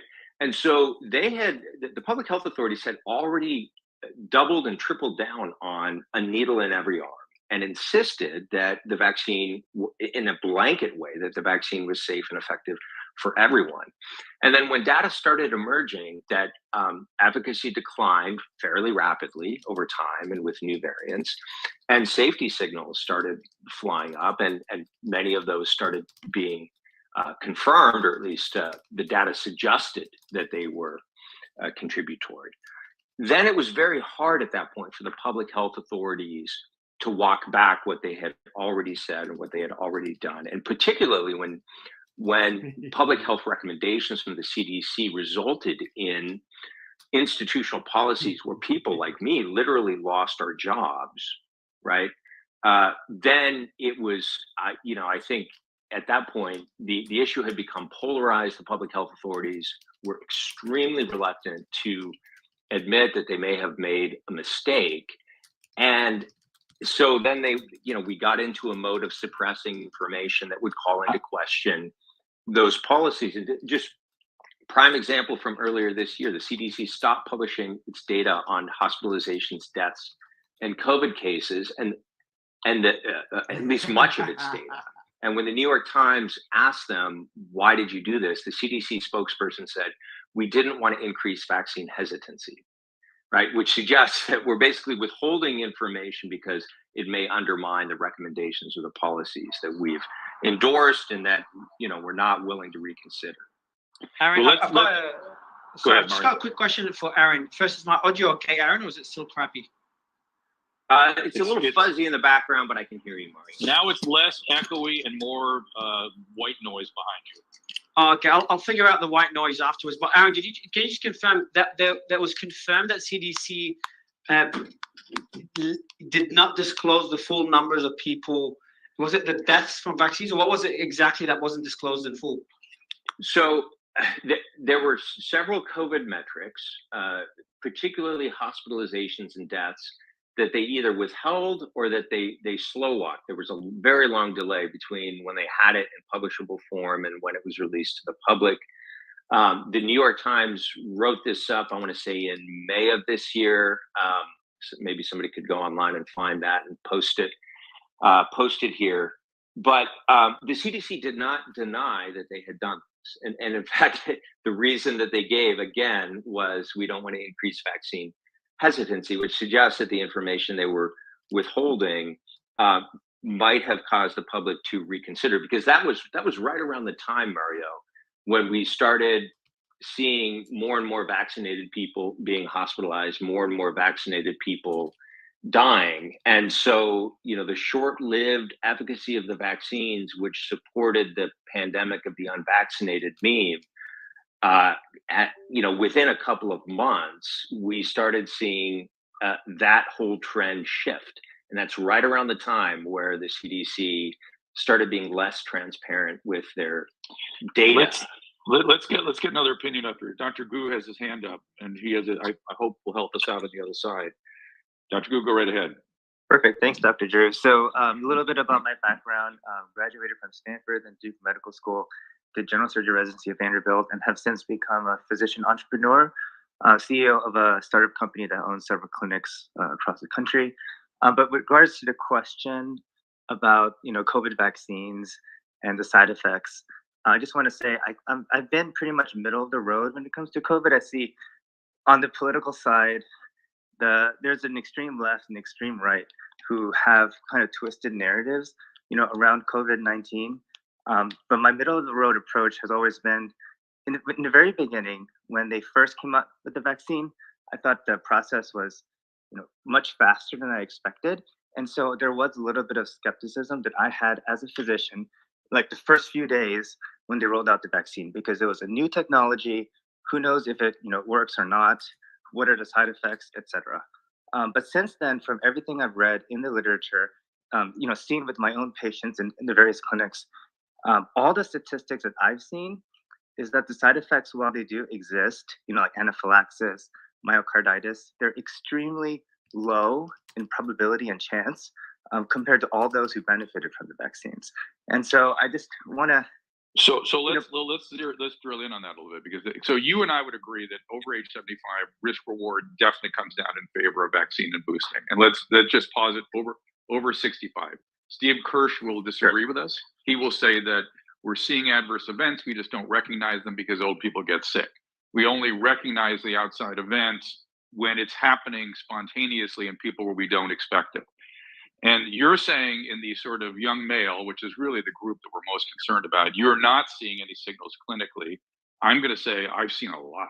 Now, no one has died, but people are getting ablations and people are in heart failure, and I've seen some extraordinary upending of lives. Clearly vaccine related. Clearly, well, maybe vaccine plus COVID. It's hard to tease out, but definitely in proximity to COVID. You're saying you haven't seen that clinically. I haven't seen that clinically, and I just want to say every procedure, every vaccine, whether it's a flu vaccine, tetanus shot, COVID vaccine, everything comes with a small amount of risk. Yes, yes. Look, just walking in your office, Dr. Gu, walking in my office, exactly. There is a risk. Iatrogenesis Nothing in life is without risk. And these things, I'm not denying that these things don't happen. I'm just saying, like, can we consider the probability of it occurring versus the benefit? As physicians, we always have to weigh that. Hang on a second. I want to ask a specific question, and Aaron Cariati, I'm probably going to have you ring in on this, because this is one of the things that's really troubling me. What is the ethical difference between allowing a 35-year-old healthy male to become exposed to an infecting agent that we know is in the community and have a rough go of it, versus taking that healthy male and increasing the probability of making him sick by virtue of something we do to him? Do you understand what I'm asking? Is there an ethical difference between the normal course of biological processes, and then we help and treat and deal with the consequences, versus us actively contributing in a potentially deleterious outcome? So I think the answer, I think the answer to that question depends on the patient and the patient's risk tolerance, which is why this principle of informed consent is so important, and which is why, under conditions of uncertainty and under conditions that are, let's say, debatable, right? Do the risks of the vaccine in this particular patient population outweigh the potential benefits, or vice versa? We can obviously debate that. And I have my own views on that. As time has gone on, I've become more and more wary and more concerned about the vaccine risks. But going back to the principle of informed consent, let's tell the patient what we know, what we don't know, and that was never done. There was never any admission in the early vaccine rollout. Well, Aaron, I would even posit that as of next week in the state of California, it's against the law. You have to. You have to actually stay with the standard of care. So if this were 1995, I'd have to say, yes, you're a heroin addict, but when you leave the ER, you need 90 Vicodin. That's the standard of care. This is the same kind of thinking that gives us AB 2098. But I digress. That's right. We could talk about AB 2098 later. I'm actually part of a lawsuit challenging that in federal court as well. So, but set that aside for the moment. I think under conditions of uncertainty, you have to let the patient decide which risk they're more comfortable with taking. For the doctor's part, the doctor has to err on the side of minimizing the risks that I am doing to the patient. That's the doctor's ethical responsibility. So if the doctor's, has to lean in one direction or another, I think the doctor has to lean toward not intervening. Towards right? caution. Towards caution. Towards do caution. no harm. Do no harm is the number one thing. Dr. Gu, do you agree or disagree? And then we're going to go to Pierre Corey because I see his back. Oh, yeah, absolutely. When it comes to informed consent, I think I'm in agreement with a lot of you. I've had patients who told me that they don't want to get vaccinated to COVID. And after explaining the risks and the benefits, if they still decide, hey, I don't want to get vaccinated, I still give them the best quality of care possible. That's their informed decision. And I think we always have to respect that. And maybe one casualty of the COVID-19 pandemic is the principle of informed consent got a little bit shattered. And I oh just my like God. that. And then don't you think it's odd then that our regulatory agencies are pushing against informed consent? I mean, like literally pushing us against that. It's odd. It's very odd. Right. Dr. Corey. Dr. Corey. Well, it seems we have reached our first agreement. Yeah. So Mario and Dr. Drew, you succeeded there. No, two things, Aaron. We also agree that we're just trying to do what's best for our patients. All the physicians are just trying to do that. And I know you, Aaron, built a case for there being some sort of saving face type psychology operating with the public health official. But I too believe they're trying to do the right thing, but they've been biased by exactly what you're talking about. Dr. Corey. Yeah, I mean, I just want to put this discussion in even bigger context, right? So these Twitter spaces are now happening because suddenly there's, a public space where now science can be debated, right? We have to recognize how unique that is, right? 3 years into this, after massive censorship on almost every channel or media sphere, whether it's major media, medical journals, now we have a place to talk. The way I interpret all of the divergence in opinions on data is that we're all suffering from information asymmetry due to this massive censorship. This is the major topic, right? So this Agreed. 1,000%. Censorship leads to many different opinions being formed. And the thing is the even greater context is you have to look at the history of suppression of adverse vaccine data starting hundreds of years ago. If you read about the smallpox vaccination, that was majorly suppressed. Oral polio, majorly suppressed. Gardasil, the MMR and autism, we know there's on record they destroyed adverse event data. So if you think about where we are in COVID, and there are questions about, is this safe or is it not? You can't do that without understanding the context of the massive power of the pharmaceutical industry to suppress adverse events. And they've never had more power to suppress that than now because of really unprecedented, consolidated control of media and, I have to say, medical journals. These are things I didn't know 2 years ago. What I've learned about the medical journals, how they have selectively published only favorable data, which many of it is even questionable, and they've suppressed all other adverse events. And what Jeffrey Tucker said at the beginning is there are enough signals to at least have an open, formal assessment of these signals, yet that hasn't happened. In fact, what you've seen is constant dismissals.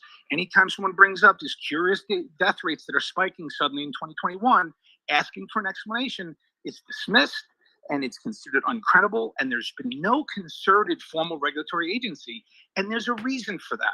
We are under complete regulatory capture by the pharmaceutical industry, and the data that I put forth to that, if you look at any policy issued since the beginning, with the exception of a temporary approval of hydroxychloroquine, every other policy was literally written in the interest of the pharmaceutical industry and vaccination industry. And so we're really fighting against massive censorship. And what the crazy thing is with the censorship is how successful it is given the mountains of data. So this question, can these vaccines kill? Of course they can kill, and they are.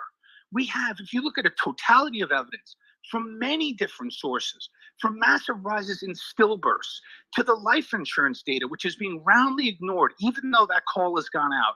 We have an unprecedented rise. And when I say unprecedented, a 10% rise in year-to-year mortality in working-age Americans is considered a 1 in 200 year event. You have CEOs of life insurance companies who are talking about, in 2021, increases of 40%. no credible explanation for this. And then you have other data analyses which show that most of the excess mortality in 2020 was of respiratory causes. Suddenly, this virus causes nothing but cardiovascular demise in 2021 in young people as the variants get milder. And I've heard no credible explanation for why that is. And the amount of data showing that is immense. I mean, and let me, Pierre, let me just jump in and say that, again, the question that needs to be answered is not whether that's happening. I think there's pretty reasonable consensus that something is going on internationally. Is it the vaccine? Is it the booster? Is it COVID? Is it COVID plus vaccine? Is it lockdown? Is it lockdown, COVID, vaccine, all of the above?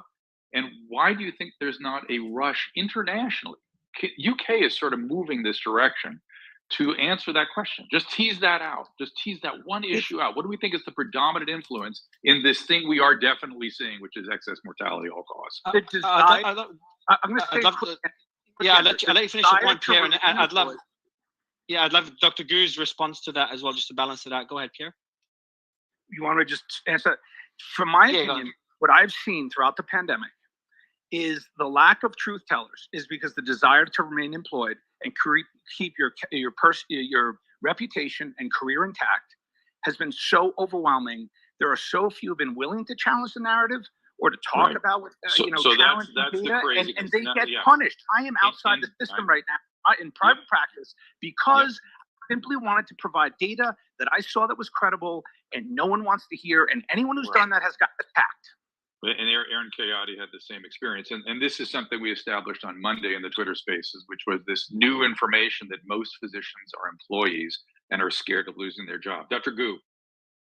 Yeah, I mean, I would agree with some of the sentiments here that there was a culture of, I don't know if I would call it censorship, but a culture of fear around straying away from what the mainstream narrative was around COVID. I mean, there's no denying that.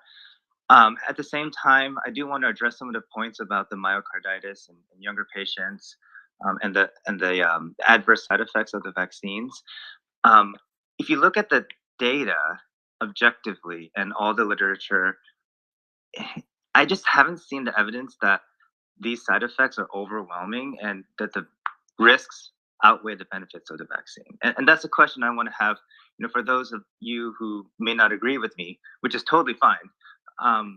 Do you really believe that the risks of the COVID vaccines outweigh the benefits to our patients? And in my opinion, I think the benefits do outweigh the risks. I'm not saying that's what I obsess about every day. And we can disagree on that, and you can advise your patients accordingly. That's how we practice medicine.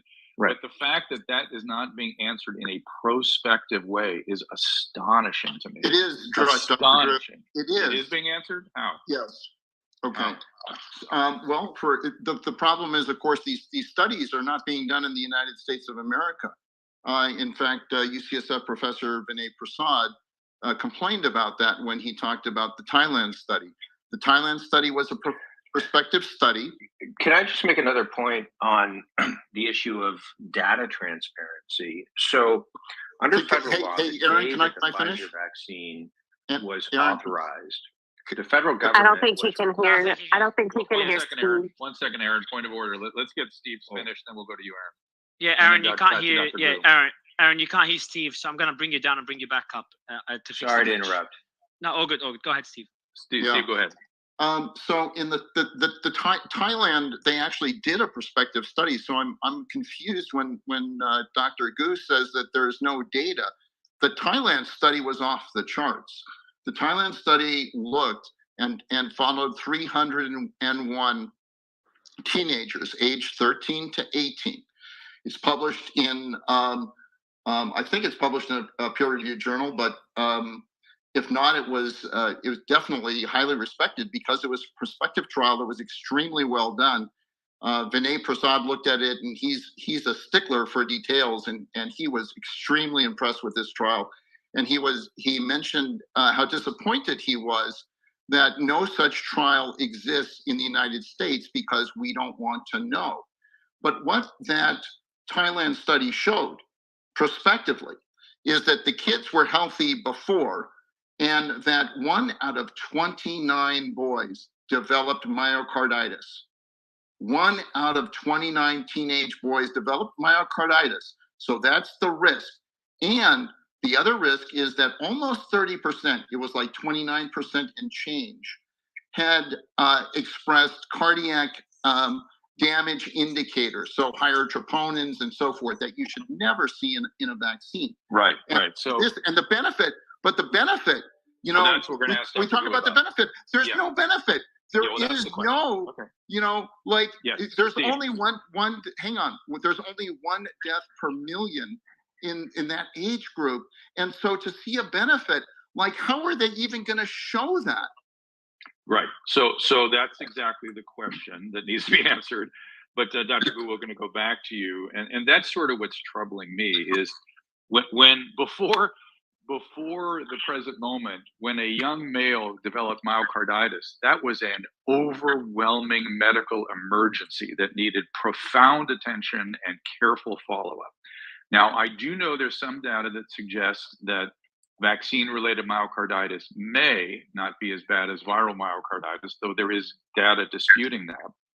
But the question is exactly, I want your opinion on this, exactly what Steve, let's say we have a 27-year-old male.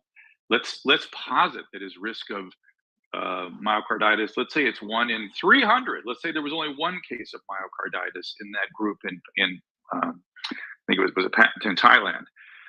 The question is that 27-year-old has a 0.00001% chance of adverse events from COVID. And people will say, oh, but long COVID. Listen, I had long COVID myself. I've seen lots of long COVID. It resolved. It's like every other serious illness. When people come out of the ICU, they're sick for a while, quite a while sometimes. And yes, many times adults, you can actually see brain shrinkage on their CT scans after any serious illness, and they remit. They go back to normal. So if the risk of really serious events is approaching, let's say 1 in 100,000 for sake of argument, as opposed to 1 in a million, if 1 in 300 get myocarditis, isn't that of concern? If those data is real, maybe that data is just not real, Dr. Gu. Yeah, so a quick answer to your question. I think that's where informed consent really comes into play. So if the patient understands the benefits and the risks based on the best available data, and they still decide to, get vaccinated or not get vaccinated, that's up to the patient. It's our job as physicians to give them our best understanding based on, the data and the literature and the science as to what's the, benefit to risk ratio for the patient. And then when it comes to the studies, I would just say, as all of us learned in medical school, you can find an article supporting your position if you search hard enough. Just like a quote from the Bible. Well, you can find whatever. But I agree with you. I agree with you wholeheartedly. But let's say, do you at least agree that the risk to a 27-year-old male is 0.0001-ish from the illness? So I would have to kind of do another, real deep dive into the latest research into that and see what the actual statistics is. I don't know that off the top of my head. So I can kind of let's do this. I see Anish with his hand up, the cardiologist. Let's see what the cardiological community is seeing or concerned about. Anish. Yeah, thanks, Dr. Drew. There's no question that that there is a rate of vaccine myocarditis that is significant, and I've been disappointed by the general approach from many public health figures as well as the CDC that have kind of tried to whitewash this as being mild. Myocarditis prior to the pandemic was never would be considered mild. You generally have acute chest pain. You go to the ER. Hello, can you hear me? We're good. I got you. Yep. But Okay. Yeah, it was a dire emergency. When my kids got viral illnesses when they were young adolescent, young adults, the thing I always worried about myocarditis because that is a life-changing event, life-altering event. Now, I'll admit what I'm seeing clinically, you tell me if you're seeing this as well. I am not seeing progressive cardiomyopathy so much. I am seeing lots of extraordinary, primarily supraventricular arrhythmias, high rates, extraordinarily high rates that are unusual for SVTs of any type. Is that too? Yeah, no, absolutely. I think myocarditis is the dysautonomia, if you will, that is seen after COVID as well. By the way, is clearly seen a fair amount after the vaccine as well. Now, fair amount means what? It's not 1 in 10. but certainly, one in a few thousand, etc. Like, there's enough folks that are having tachycardia, PVCs, SVTs. That's probably the most common thing that I've seen after. How many of those need ablation or medical therapy? I haven't had any that have needed ablations. The vast majority of them, whether related to the vaccine or post-severe post-viral, are almost all self-limited and do get better with time.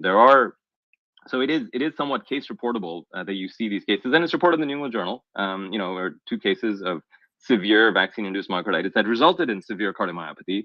One of those patients actually died. The other had a biopsy, was in the ICU on pressors. A pretty severe illness. So I think the general sense is, I think from the cardiology community, is that yes, you're seeing lots of dysautonomia. That it is self-limited. It is not something usually that persists over a significant period of time.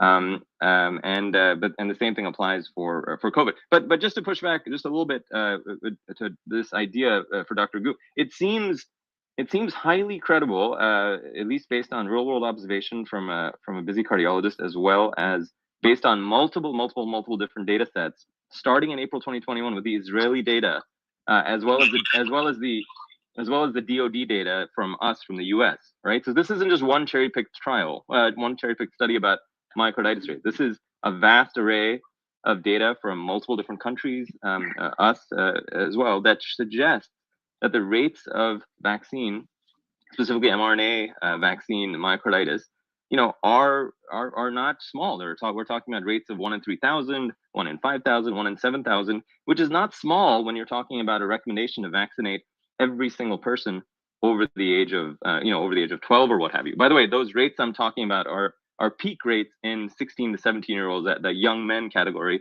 that seem to be at highest risk, especially after the Moderna vaccine. So anyway, but again, weighed against the actual risk of the illness. That's the part that's important. And that's what I was just going to say. I think it is. I mean, it's fairly credible, and I have trouble believing that when you have a rate of myocarditis of 1 in 3,000, 1 in 5,000, 1 in 7,000, some people say that it may be lower. That Thai myocarditis study is subclinical myocarditis, and there's some, that's another debate about subclinical myocarditis, which I won't get into. But simply just talking about clinical myocarditis, okay? It seems unlikely that a healthy young man who's 17 years old is going to have more than a 1 in 5,000, 1 in 6,000 risk of being hospitalized from getting COVID, all right?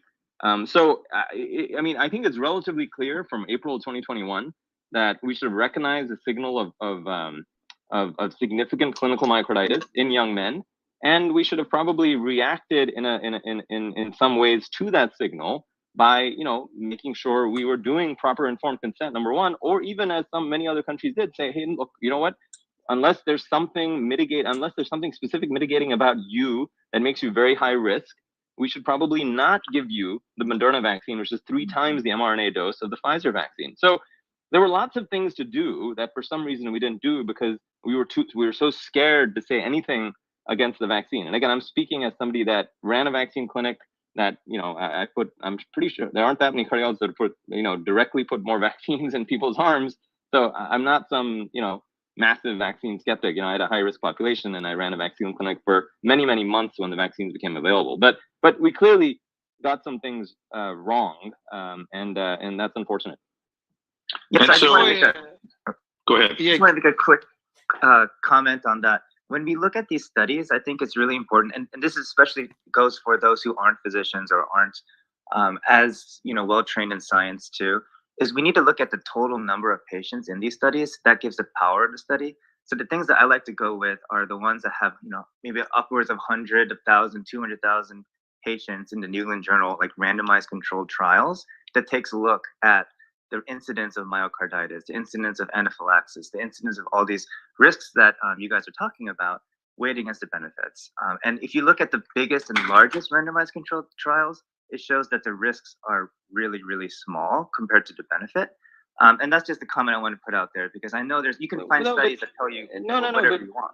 Yeah, Dr. Gu, I'll just say that, Dr. Gu, that I mean the randomized controlled trials were clearly not large enough to capture the rates of vaccine myocarditis that you ended up seeing in young men. So fine, if you want to do an RCT to prove safety, then make sure you have, if you're talking about a rate of 1 in 5,000, say, of vaccine myocarditis in young men, how many patients are you going to need to do an RCT? I mean, how big of a trial are you going to need with 15 to 20-year-old young men to do that study, right?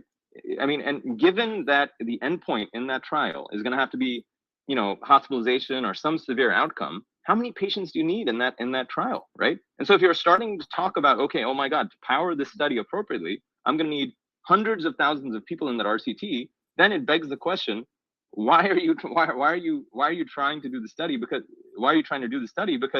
the efficacy is going to be so small. Does that make sense? Meaning well, the benefit, yeah. The only randomized controlled trial of these vaccines that has been done and that will ever be done was the phase 3 clinical trials. Once those were over, the opportunity to do a randomized controlled trial is over. It's never going to happen. And we all know that. So let's be clear.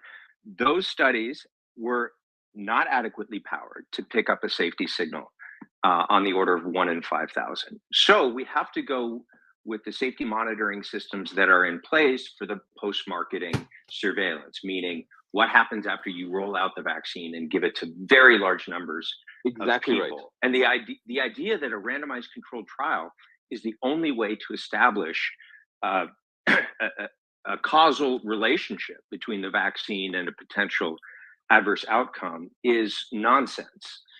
It would have been nice to have more adequate randomized controlled trials over a longer period of time for these vaccines, but we don't have that and we're not going to get it. So it's clearly established beyond reasonable doubt that cigarettes are associated with cancer. Never been a randomized controlled trial establishing that cigarettes cause lung cancer, but we all know it. It's all, it's acknowledged by everyone. Because there are other ways through, there are other statistical methods, other study methodologies that with cumulative evidence over time can definitively establish that there is a causal relationship. I just want to jump in because we have hands up, but I agree with you. And let me just say for just a quick, those of you that aren't physicians that are listening to this conversation, this is the way doctors normally talk to each other. And we have not done this in 4 years, 3 years. It is so refreshing to hear my peers challenge, talk, back and forth, raise these issues. I feel like a weight is off my chest. So thank you, all of you, for engaging in this conversation. But I'm going to run over to Pierre, Corey, and then Steve, because Steve has come to the bears down. Really quick, Dr. Drew, really quick, just because you just mentioned that about being 3 years without having these conversations, Dr. Gu said something about there wasn't censorship. I just wanted him to follow up with that statement, if that's something that he believes. Dr. Gu, he said he wouldn't call it censorship. He wouldn't call it censorship. He said. Yeah, I said I wouldn't call it censorship, but there's definitely this culture of fear to toe the mainstream line. I felt that. I think everyone else has felt that too. And there was a risk of ostracism if you didn't toe that line. But there were accounts from Twitter. Doctors' accounts were removed, suspended from Twitter. So I would say, so the point I wanted to make on this exact issue is, I would say the thing that explains a lot of differences of opinion, I'm going back to a point I already made, but I want to key in on the published literature, because I think Dr. Gu, what I think the difference between Dr. Gu and myself, for instance, is how I look at the published literature at this point, 3 years into COVID, and the way I looked at it before. How I look at high impact medical journals. Having studied this disease and having seen policies so divorced from actual data, and when I look at what's published in the journals, particularly high impact journals. So Dr. Gu, you made this point about you haven't seen, credible evidence or evidence showing, these, definitive high rates with large studies. I'm going to tell you my opinion, and this is just something I've come to in COVID, is that if there were such a study, it would not be published in a high impact journal. And if it were to see publication in that journal, it would be attacked, discredited with fact checkers, and or retracted. We have numerous examples of studies really calling into question the safety of the vaccines, which have been retracted after peer review. We've seen the same with ivermectin, hydroxychloroquine. I mean, this is an attack on science. And I think the difference, Dr. This is what I'm just going to say, is that I think you have retained an implicit faith in our institutions of society, like our scientific institutions, agencies, and journals, which it no longer merits. And that's just because I've been buried in so much stuff. And let me just give you one example. I don't want to talk about ivermectin. I want to use an example of censorship. So I've become a world expert on ivermectin, and I've been communicating with investigators all around the world who've done studies. They have piles on their desks of rejection letters of very high quality positive studies of ivermectin. Not one ever got published by any high impact journal. The only ones that were published were demonstrably fraudulent ones done by pharma supported investigators. And so unless you recognize that's happening in science, what I see in the journals is a very curated view of favorable data. Remember, pharma, which is the single greatest practitioner of disinformation campaigns out of all of industries, they're also the largest industry on earth. They've been doing disinformation for decades. They have the journals. You know, editors of New England Journal, Lancet, over the last 20 years, they've written books saying that pharma has control of those journals. So when we have these data discussions, unless you recognize that wider context, it's going to be like I think you or Anish said, yeah, you can always find a study which proves your point versus those. But I will tell you, that landscape is even more muddied because the predominant ones that hit the newspapers come out of the high impact journals, and there's a widespread narrative. I'm done there. Agree. Lots of hands up. I want to get to it. Let me just, my own experience was I was absolutely not aware of what you were talking about until the Danish mask study, which I remember the discussions and the energy around the Danish mask study. They finally were going to answer the question prospectively in an excellent, well-designed study about masks. In the New England Journal, all of a sudden the New England Journal refused to print it, then JAMA refused to print it, and then it went into Annals, and it was a negative study on the mandates for masks. That was the first time I became aware that something was going on. How does that relate to pharma though? If it's a study relating to masks. I'm just saying that for some reason, I'm not agreeing or disagreeing with Dr. Corey. I'm just saying it was the first time I became aware that the journals I rely upon may be adulterated. How they're God, man, enough of this. I can't. Bro, you breaking the bill, bro. Like you breaking the bill, bro. You don't even know what my book is about. I asked you to be specific. You say you got my book. You say you saying some of these other things. Where you at? Come on, man. You being childish. There's no reason to be childish. You don't know what the book says. And then now you say, what did you say? If scientists lie to you, why would I believe that you got it right? You don't even know what my book says. You don't. This is the problem with comprehension in this community. And it's always the same three people that always want to interrogate something. How you interrogating something you ain't read? Because you don't even know what the book says about myocarditis. You don't even know what the data says about myocarditis.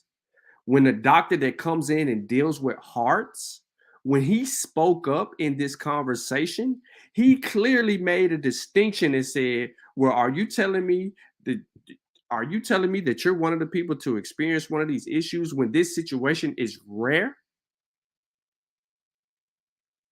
We're talking myocarditis. We're talking about something rare that's prevalent more in teenage, adolescent, and teenage males than females.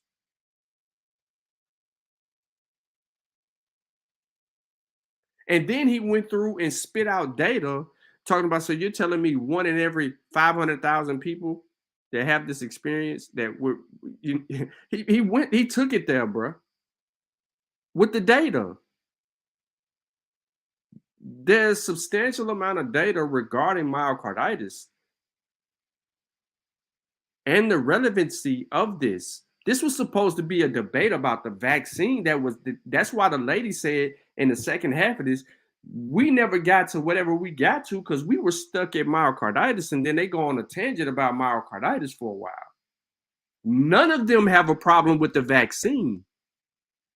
The person that had a problem with the vaccine is someone who comes in and speaks, who was a listener, who had their hand raised and came in and spoke, and then they began to say the vaccine is killing people. I created a Facebook group, or we did this, that, and the third. None of them have presentable data that will show you.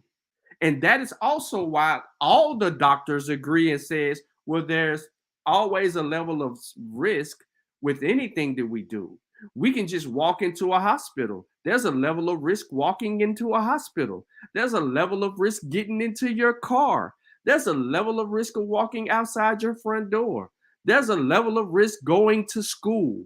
There's a level of risk riding a school bus. No matter what we do as Homo sapiens sapiens, there's a level of risk. Now, to what degree is this level of risk? Then they get specific and deal with the data. If you don't understand the data, you can't have this conversation. If you ain't read my book, you don't even know what you're talking about because you specifically said that your book is wrong. What is my book wrong about? I put the link in the chat.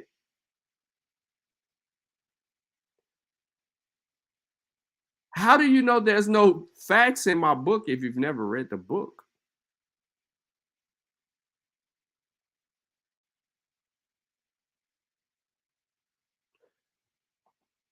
Yes, you don't understand the scientific process. This is the problem with some people because they don't have the patience, and they don't have the not only the patience, right?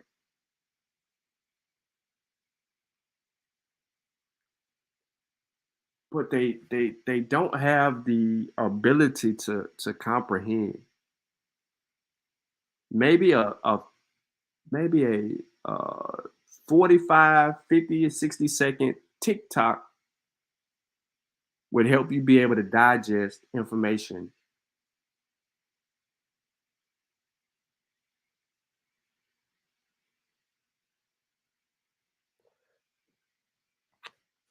People assumingly, and this is what's one of the questions that was, and what this is one of the things that was said, people assumingly put this narrative on the vaccine that says that it's killing people.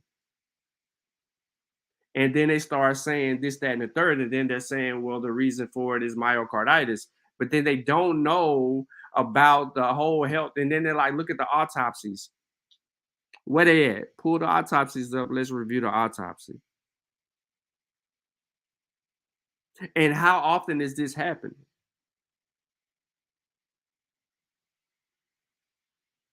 You're going to have some people that will go through things, and that amount is very small. This is why there was myocarditis reported in 1 in every 100,000 teenagers that actually took the vaccine. So let's deal with the book. Now that you're here, what page number do I talk about myocarditis on in my book?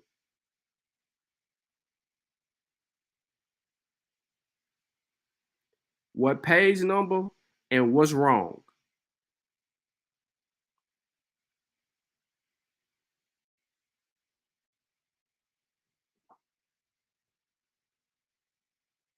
We waiting on you, man. You on the show?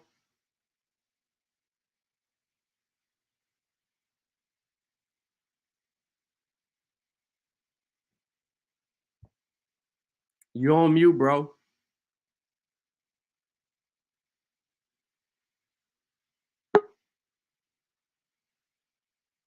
You ain't here twice. For some reason, they didn't let me in the first time. Oh, you're not. You're in here twice. No, I'm just saying my phone. I don't know, for some reason it didn't show up first time. Okay, cool. All right, so let's deal with your question. Well, not your question. Let's deal with your statement. You said that my book was wrong, right? They don't have all the information in it because the scientists didn't. No, slow down, slow down, slow down. You said it doesn't have all the information in it. So let's pause right there. Okay. How do you know if it does or does not have all the information in the book? Because the scientists said that they didn't give you all the information. How do you confirm that? Because that's what they said. No, okay. So listen to what I'm asking, right? Because I'm not trying to like blow you off or anything like that. I'm using your logic to help us arrive at a conclusion. How do you substantiate what they said? Do you have the evidence for that? Because the scientists who are doing the study are saying that they didn't. How do you know that the scientist who made the claim in the conversation was a part of the study?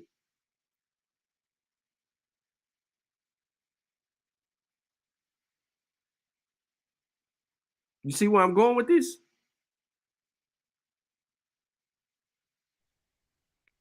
So the person that was having a conversation was not a part of any study. I'll give you that one right now, and I will just put that on record because I don't want you to be confused by that. These people were debating. They all have patients. They're in hospitals. So they doing some type of studies, right? Because they have the patients, right? No. They don't have to. They're reviewing the same data that we have access to. No, but they got patients with COVID, right? Or they don't. The people who's talking about it. All right. Are you familiar with me doing interviews with doctors who are actually treating COVID? I have seen some interviews with some doctors, like a panel for doctors. Yeah. Well, thanks to brother Kevin Chill Hurd, I was on a panel with doctors that were fighting in the middle of the pandemic, right?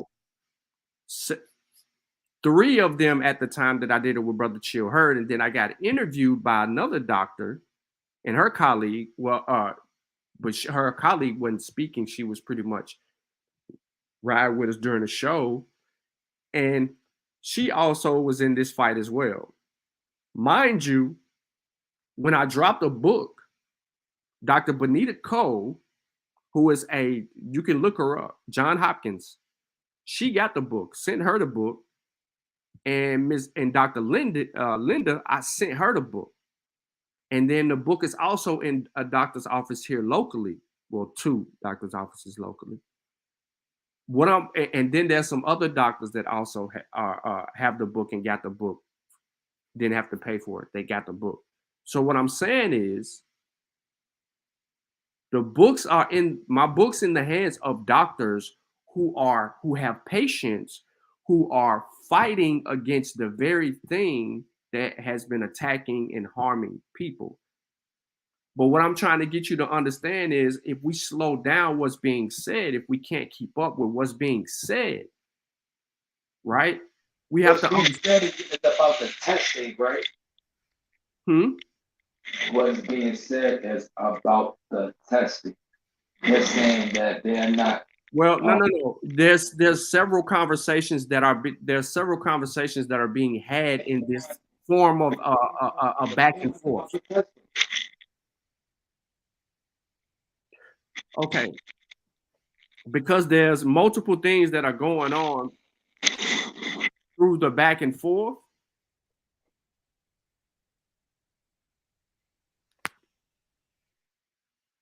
Hold on.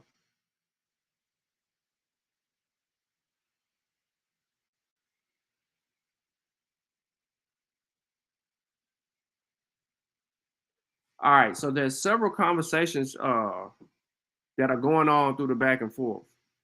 Okay. So Mila Kardashians, but I don't know how to pronounce it. No. You got to slow down.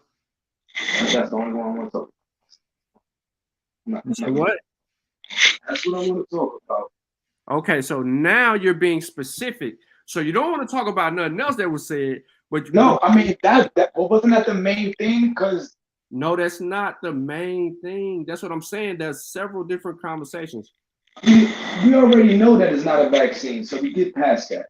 What? It's not. So, oh God, are we serious? No, you said. Listen to what you said. No, that's all right. So, because they said it was supposed to stop the vaccine and all that, right? Right? Right or wrong? No, okay. So I got confused because you said you already know that there's no vaccine, or are you saying that it's not the vaccine? Is this considered a vaccine like any other vaccine? Like a measles or mumps? This is a vaccine, bro. This ain't a vaccine ever. This is a vaccine. They made it very clear that this is a vaccine. There's no, this ain't a vaccine. They kind of, I don't know. From the way they did the studies on the vaccine, right? This vaccine is abnormal from any other vaccine, right? No. From the clinical trials and all that, you gonna tell me this is the way we do vaccines? It's the same process. So it takes 2 years to do a vaccine, Sean? Yes, it takes it it takes 2 years to get the vaccine to public. No, hold on. Let me answer it effectively because you're just asking questions and don't comprehend. No, I comprehend very well. Listen to me, bro. Just listen to me. This vaccine is like any other vaccine. Second generation vaccines can be made within 2 to 5 years. I'm the last one that made it. This is a third generation vaccine, meaning that we're not using the same technology in the second generation or first generation to make these vaccines. The trials were the same trials that the second generation vaccines went through. They're not the first one. So the vaccine is not the same then, right? The vaccine is the same. All vaccines do the same thing. So start all over with on which generation or vaccine type you take. Right. What's a vaccine's job? What's a vaccine's job? Right. So normally, hold on. We got to make sure that we understand. No. I only know because what I take, because that's the only thing we know. Because you take vaccines, there ain't no scientists up in here. No, listen to me, bro. We don't have to be scientists to be scientific. Right? I get all that, but I'm here for the people in the crowd. But scientific is okay. So understanding science requires you to know and to do. So here is the point of it all. The vaccine is a vaccine. Is it a first generation, second generation, or third generation? It's a third generation vaccine. Right. This is in my book though. But this is in my book though. That's what I'm trying to say. So did it go to the same rigorous trials like the first generation? Yes. It went through the creation process. When the genome was mapped, that's in the book. And it went through and they tested it on mice and other animals, that's in the book. It went through before it even touched the human, it's in a book. They dissected animals and looked at the insides to see if it damaged anything in the inside of those animals. Once they confirmed that, they went into small human testing. It's in the book. They ran concurrent tests with animals and humans after they got through the animal part of it. Then they get to phase 1.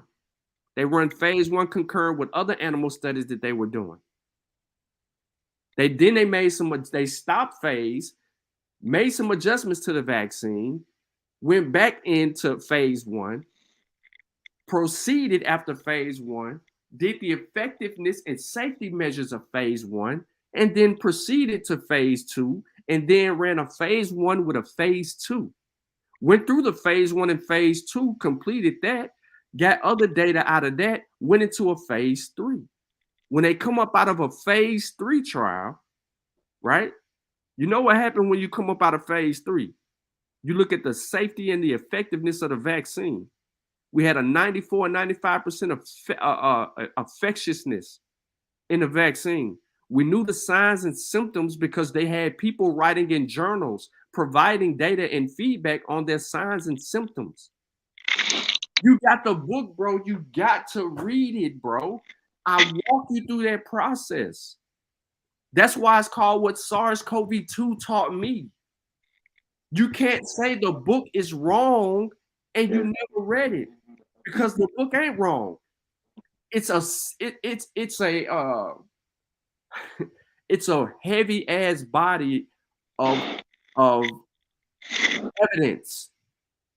One thing about the book that's complimented on by these doctors is that it's heavily sourced.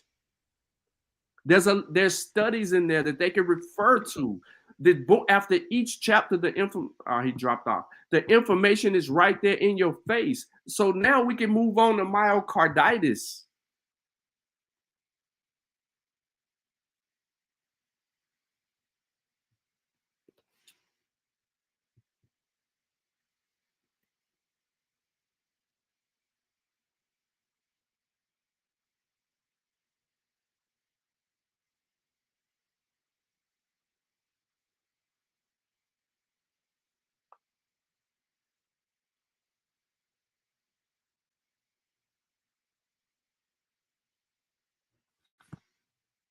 I was trying to see if he was coming back on.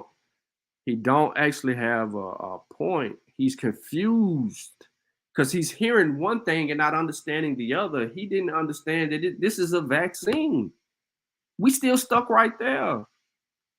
And bro, if you got the book, you got to pull the book out and read it, man. It ain't even a long book. It ain't gonna bore you to death. You can just read, bro. You can read chapter 1. Read chapter 1. It'll help you just understand what a virus is. Then you ain't even gotta read chapter 2 about your immune system. You ain't gotta worry about the symptoms. Oh, but that's important because that's part of the conversation the doctors was having. That's in chapter 3. You can go directly to chapter 5. The evolution of vaccine science and the creation of COVID-19 mRNA vaccines.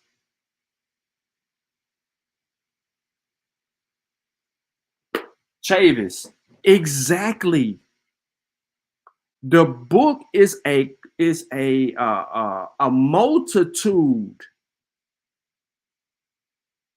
of information in each chapter that walks you all the way up into understanding what this vaccine is. The signs and symptoms are in there for a reason. So when you say that I don't have all the information, bro, collectively, when I put the book together and dropped the book, I had all information.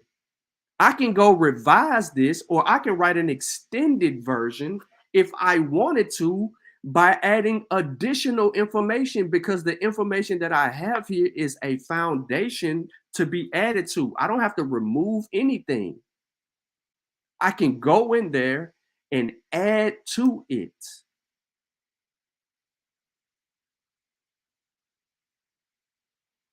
We gotta start reading these books. I appreciate the support, but don't let my book catch you. Got the wrong, you know what I'm saying, bro? The book ain't wrong. It's not wrong.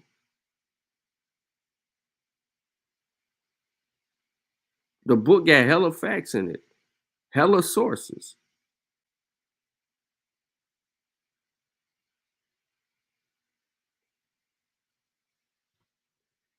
And for damn sure, like Chavis said in the chat, my book is gonna say the same damn shit the experts say.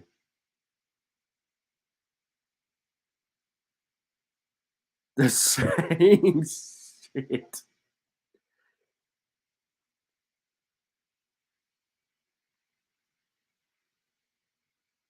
It's going to take you through a journey to help you understand what a virus is, how your immune system functions, what the symptoms are, what the vaccine is, all of that.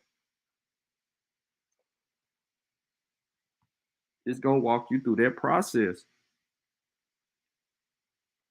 And it's unfortunate that there's a preconceived notion of something. You just literally have to read the book, man. It will do wonders for you.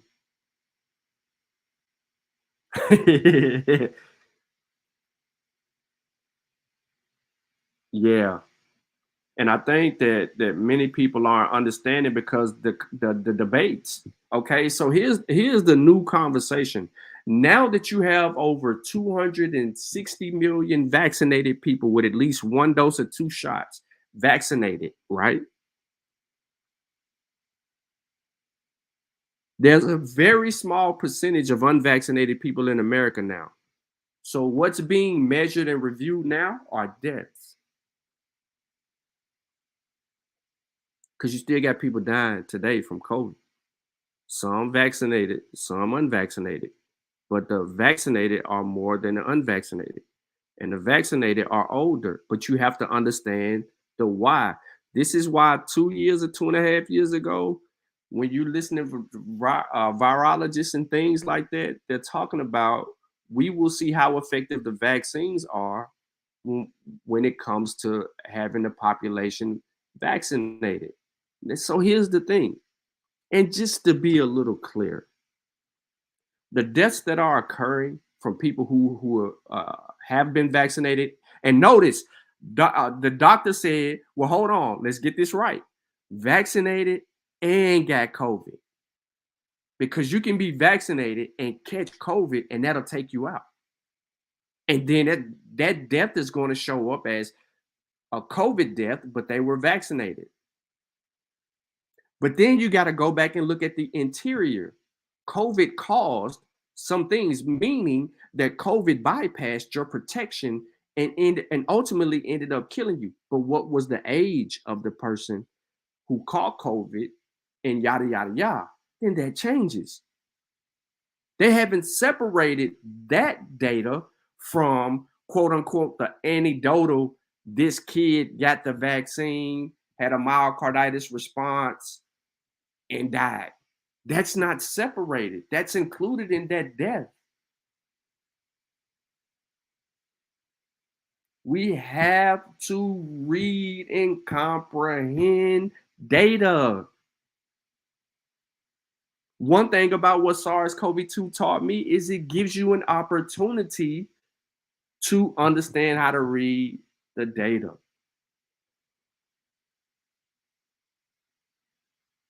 And it's very unfortunate that, I mean, the brother cool, he didn't came on before, and you know what I'm saying? I ain't got no problems with the brother. You know? I just think that there are some things that he ain't getting at. And you know what I mean? And he gotta read that book, man. If he really wanna get into it, he gotta read the book to understand the argument. You can't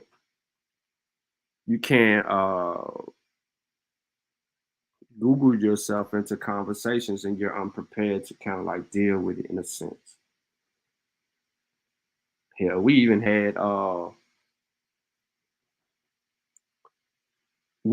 Captain Pseudo Saver in here talking about one of the dudes was arguing anecdotal information. That dude wasn't a doctor. He was one of the listeners that just so happened to be able to ask some questions.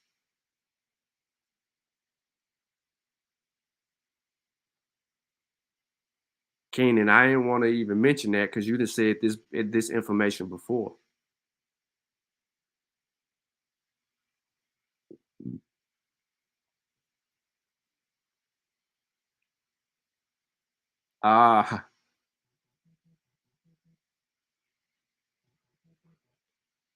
But look, man, I don't want to hold nobody else up. This is a good topic conversation. I wanted to play it and listen to it. There will be more information that'll come out behind this. Other scientists will take a stake in this. Shout out to the brother that sent it to me. You know, there'll be a breakdown and some information that we luckily would get to, or maybe I get back into swing of this. But you know, at this point, man, I thought I was, you know, helping prevent people from falling back into a 2020 trap. It's about to be 2023.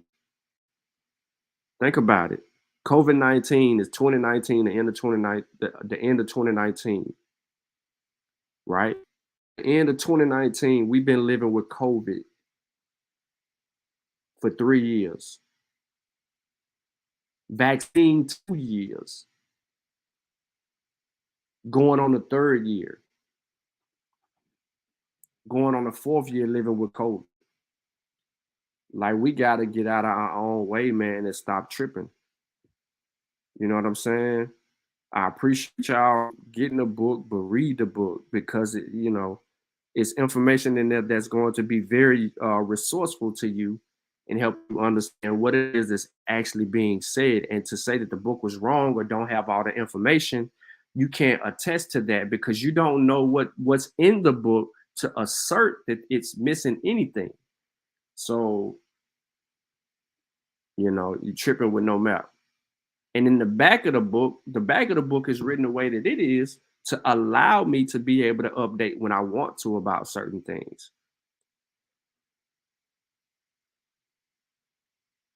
But this is just tough, man.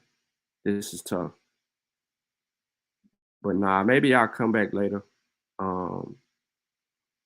and just kind of get into some stuff, man, and we build. Because I wanted to go live. I really wasn't gonna go live at all, but I really want to. I think I should go live and get into something else and get back into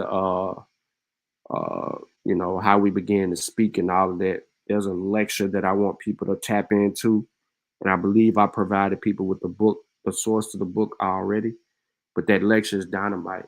It's a good learning experience about how we were the lucky ones, and you know, be able to develop speech. Or just some other stuff. But like, comment, subscribe. It's your boy Sean P in a place to be. You know what I'm saying? We thugging it out. Too legit.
number.